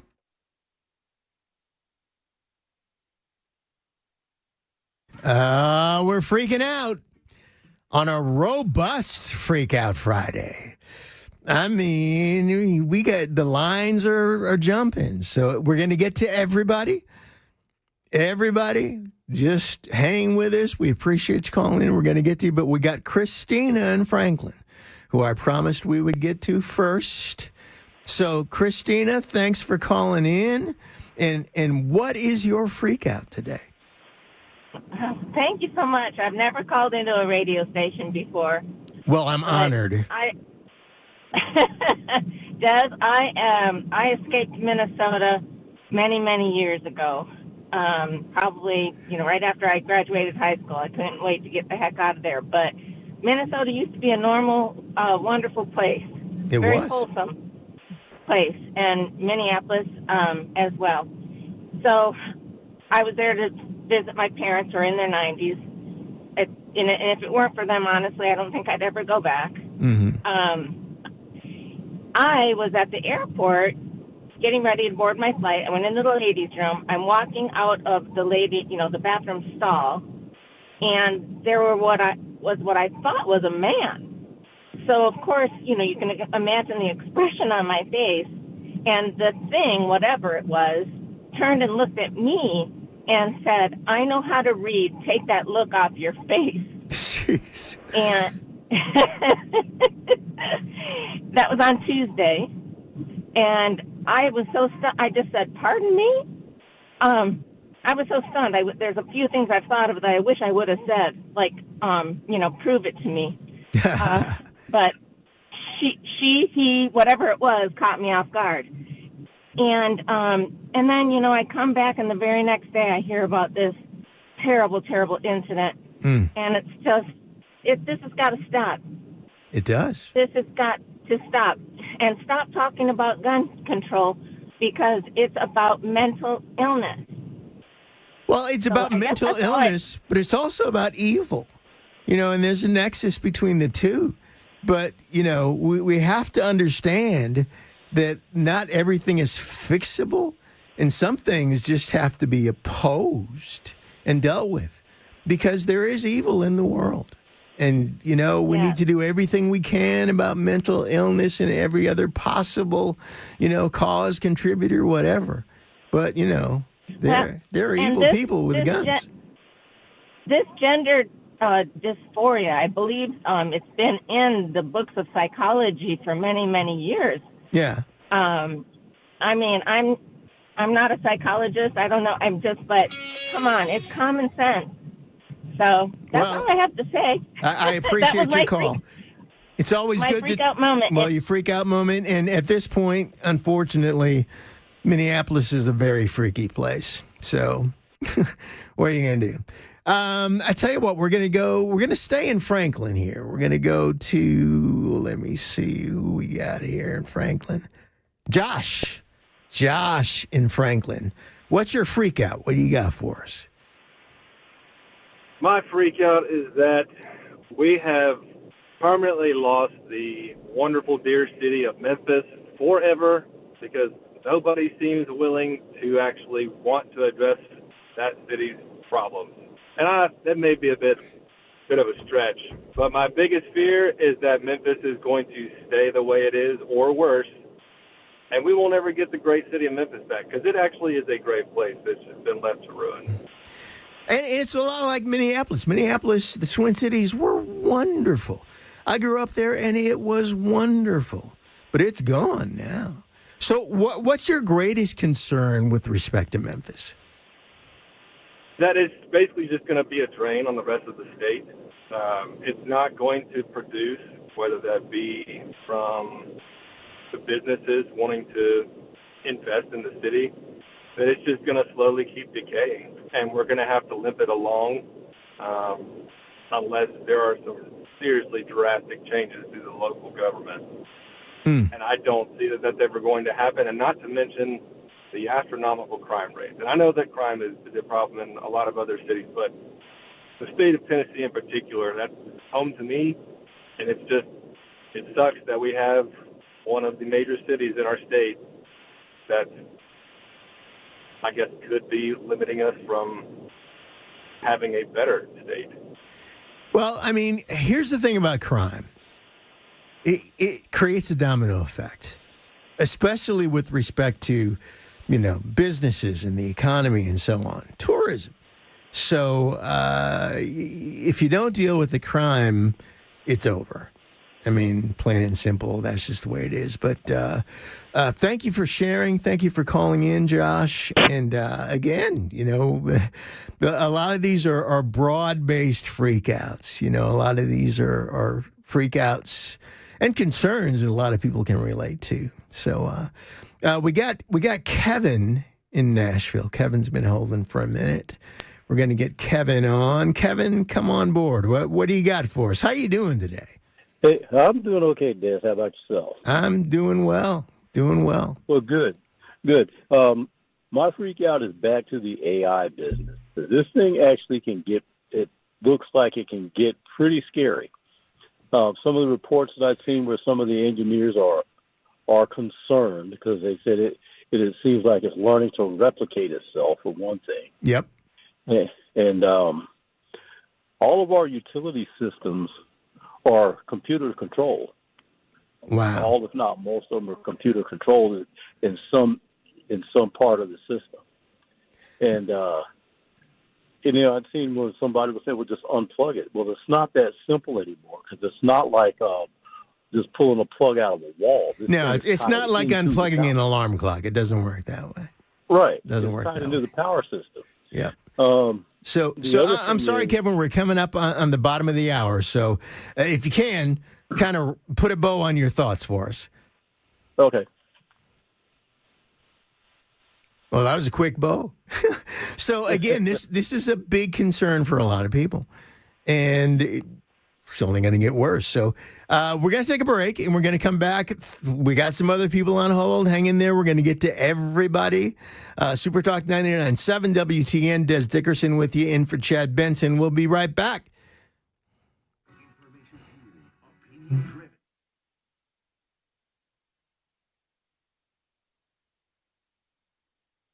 I'm Ken Weaver with your top stories. Still seeing a crash, 440 eastbound at 65. That'll be exit 5. And it is very, very slow going if you are eastbound 40 on the South Loop downtown. I mean, we're talking about coming to complete stops at times. Same goes for southbound 65 there at the 24 merge just north of downtown. And again, you've got that crash I just mentioned, 440 eastbound at I-65. Of course, over 400 flights have been canceled in the U.S. today on this Labor Day holiday getaway. 2,200 more delayed, with the biggest problems at Dallas, Fort Worth, and in Austin, San Antonio, and Houston. Dallas and Houston, big hubs for American and United Airlines, the region being hit by thunderstorms since last night. American Airlines has the most canceled flights of any airline in the world, or at least had that today. And 2 people are recovering after they were injured in severe turbulence on board a United Express flight from Aspen, Colorado to Houston. We dropped several thousand feet, and someone in front of me hit the ceiling several times. She says people were praying out loud. The plane diverted to Austin to get the injured medical attention, injuries not believed to be life-threatening. And for the first time, we are now hearing emergency dispatch audio after Brian Kohberger killed 4 University of Idaho students in 2022. Roommate on scene is passed out, not waking up. In the hours after the King Road killings, Moscow, Idaho police were called by roommates. 2 college-age people appearing both to be deceased. The first officers on scene found 2 victims stabbed to death, quickly determining 13, I think we have a homicide. Then they cleared the house and found 2 more of the victims. 13, we have 2 additional deceased on the 3rd floor. They began to lock down the home, finding signs of how the intruder got in and out. We have footprints coming out the back and open door. Alex Stone, EBC News. Kohberger pleaded guilty over the summer. He's been sentenced to an Idaho prison for the rest of his life. That's the latest news. Weather is next. I'm Ken Weaver, WTN News.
That's right.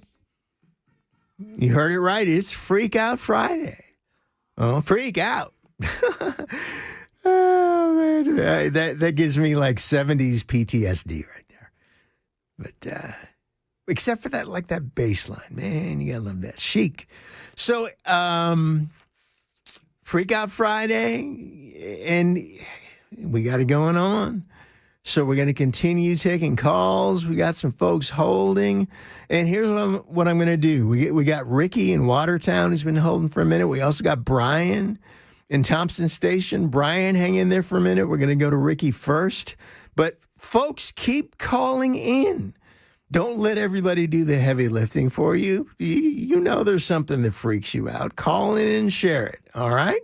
So, Ricky in Watertown, how you doing, my friend? Pretty good. Top of the evening to you. Well, I think we're approaching the top of the evening. Or maybe this is the top of the evening. I don't know. But at any rate, what is your freak out, Ricky? AI. 60 Minutes done an interview one Sunday night with the man that invented AI. He had a British accent, so I'm presuming it's from England. Anyway, they asked him what he thought about it. He said, well, there's got good points, and it's got several bad points. They said, well, what's the good points? He said, well, it'll help the medical business a lot on figuring out cures for stuff. Said, well, what's the bad points? He said, well, a crook could take your name and address and put into it, and they could find out everything about you, Social Security number, your bank accounts, your access codes to get into them. It could suck every penny you got in the bank out and nobody know what happened. And he said, what really scares me is AI has the ability to reprogram itself. Mm-hmm. He's like, when I done it, I had a backdoor access code where I could get into it and modify it or completely terminate it if it went crazy. He said, AI will develop an access code the smartest programmers on the planet Earth cannot figure out. He said they'll run everything it wants to. Yeah, it's already AI has the capacity to self-protect. So that part freaks a lot of people out. I'm sorry, I got to hear the music from Twilight Zone playing when you said that. Man. See, now here's the thing, and I want to mention this. And Ricky, thanks so much for your call. Okay. You know, probably the one, endorsement of sorts that I would bring up with respect to concerns over AI, and then the guy on 60 Minutes, had it right. Well, there's some good stuff and there's some bad stuff. But Elon Musk himself has said when he was asked, so what do you think the percentage chances are that with all its benefits that AI could potentially spell the end of mankind? And Elon Musk, in answer to that question, said 70%. A 70% chance that AI could be responsible for the demise of mankind. I tend to take him pretty seriously. I mean, he can be out there sometimes, but that's something that we just need to take seriously. That, yes, good things, bad things. We really got to be on our P's and Q's with respect to the bad things. I mean, that really is it. So, we're going to go to Brian in Thompson Station. Brian, thank you so much. You have held patiently, and it is now your turn at bat. Brian, what's your freak out today? Hey, Chad. I hope you have a great Labor Day weekend. I'm too blessed to be stressed. When I was a toddler, what freaked me out was Methiolate, that little brown bottle when you got to scrape your mom. Put it on there, and it would burn, and she'd blow on it. Now that I'm an adult, what freaks me out is the mere thought of having all my teeth drilled out without Novocaine and then packed with ice. Yeah, those are both worthy freakouts. I remember that Methiolate. There was another thing, similar thing called Mercurochrome. Did they ever use that on you? I have never had the pleasure of that. It was diabolical and medieval, but I remember that Methiolate stuff. That's like... Well, Chad, I also like to make a comment on this AI since everybody's talking about it. You know, mankind gives birth to AI, and that's kind of like our children. And in the future, you'll be able to send our technology across the light years because it's not a gloppy meat bag like a human. You know, it can be our representative in the universe. You know, and even if we're gone by a meteor or what have you, we'll still survive by AI. Well, that could be good. That could be bad. Here's the thing, and thanks so much for your call, Brian. You know, there's a film that I reference, every once in a while that was done originally in the 50s and then redone, I think, in the early 2000s. But it's a film called The Day the Earth Stood Still. And it's about, what used to be the common sci-fi theme about some superior, intelligence, superior being coming here. The idea of our, the alien shows up in peace with a gift and we shoot him. Right. And then all heck breaks loose because it's like the alien has the ability to squish us like bugs and, But that's a long-standing freak out that's been well represented in Hollywood. The implications are myriad, obviously. But again, my greatest concern and my greatest hope, and I know that this is taking place, is that there are people who are much smarter than any of us who are... What keeps them awake at night is the downside.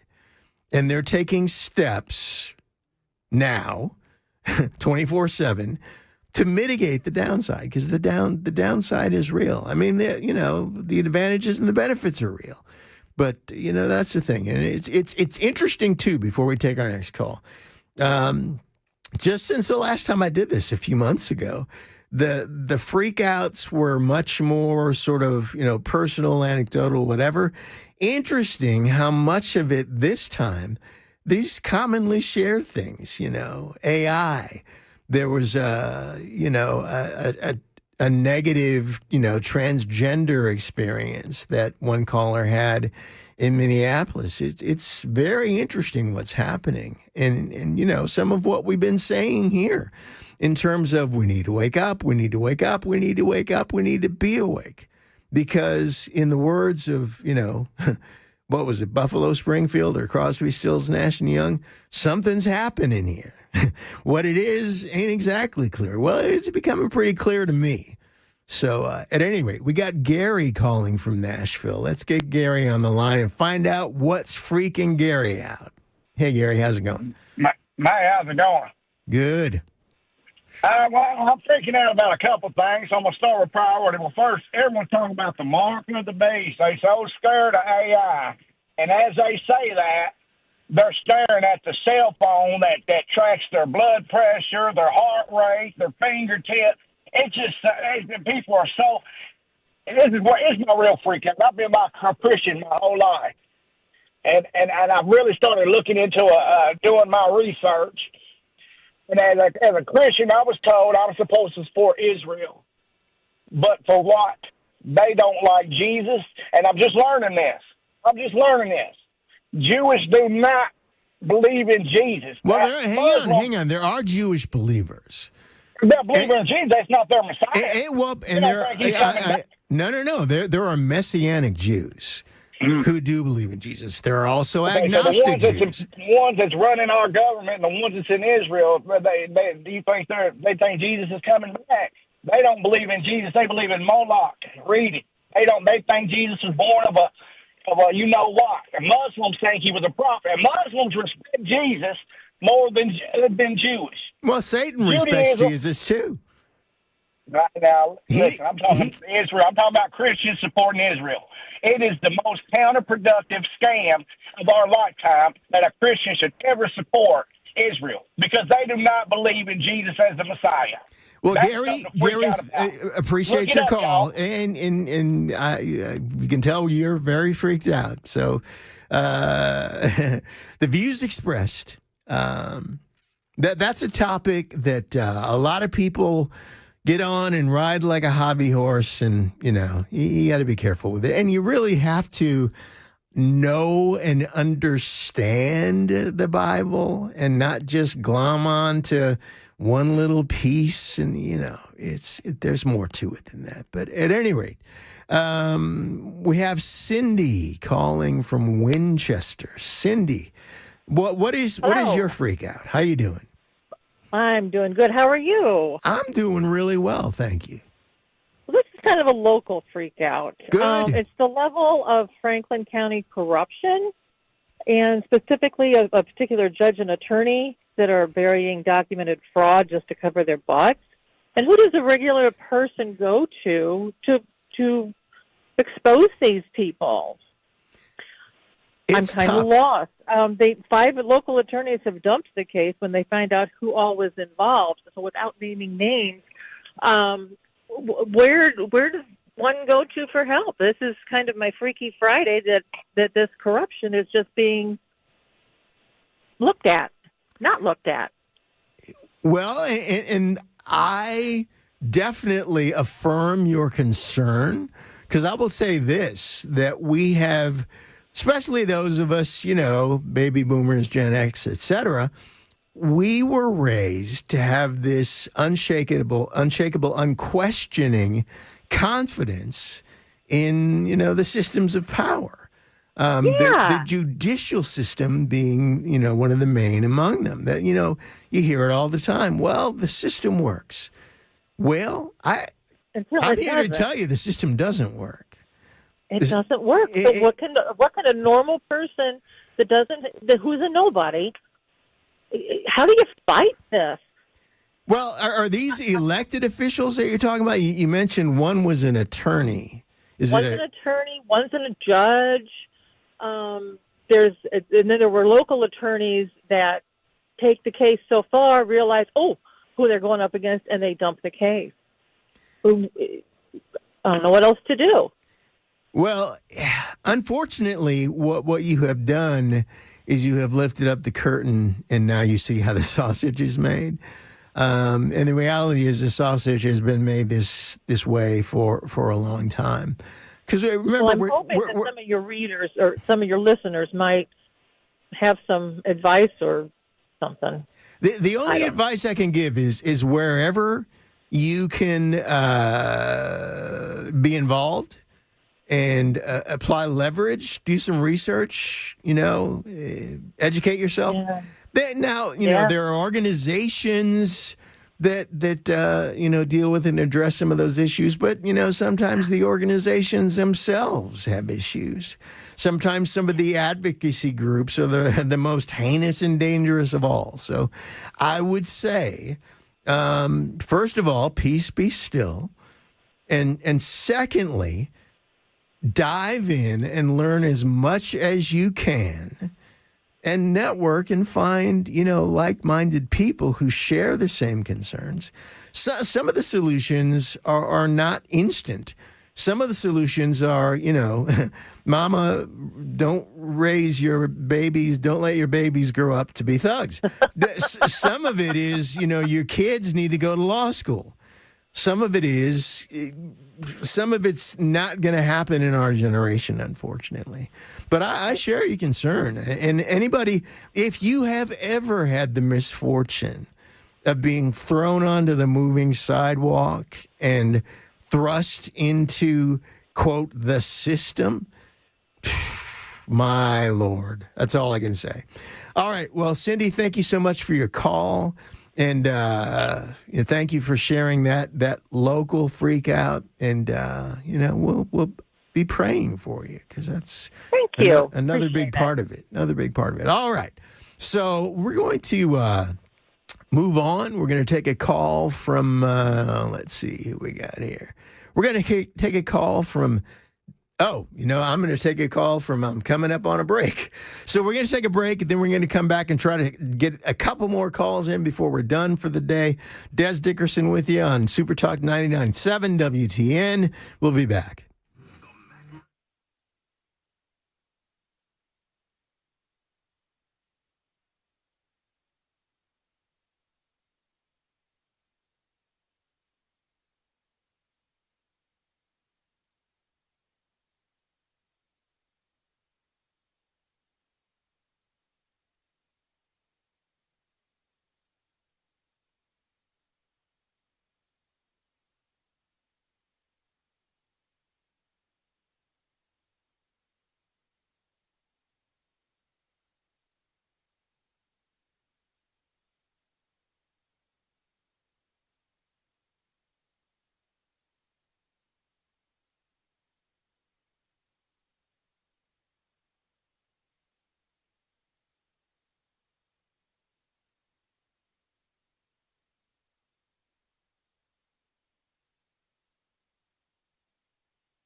getting ready to head back into the clubhouse. We got David in Nashville holding. David, you have the honor of the last word on Freak Out Friday. Okay, I'll try to make this brief. I haven't heard about it in a while, but you remember the bioengineered meat? I do. My doctor suggested that he thought they might be using cancer cells to make that meat because they grow and reproduce quickly. They feed on sugar. It's cheap to maintain, and that might be a sneaky way to try to control and reduce the human population. Well, and that conclusion, that's a deep one. I will say this, though. The move toward, artificial meat, you name it. First of all, there's nothing wrong with real meat. So I'm going to stick with that. But, there are concerns and there are possibilities. There are outcomes that people with nefarious intent might be working toward, and we have no idea. But I will say this. You can't go wrong with some farm-to-table stuff that you know what it is and where it came from. And that's where I'm at, along with real sugar. So, hey, Dez, it's been great. Dez Dickerson, it's been great to be with you today. So appreciate the opportunity. Chad will be back. I look forward to being with you next time. Enjoy the rest of your long weekend, and we will see you next time. Bye-bye.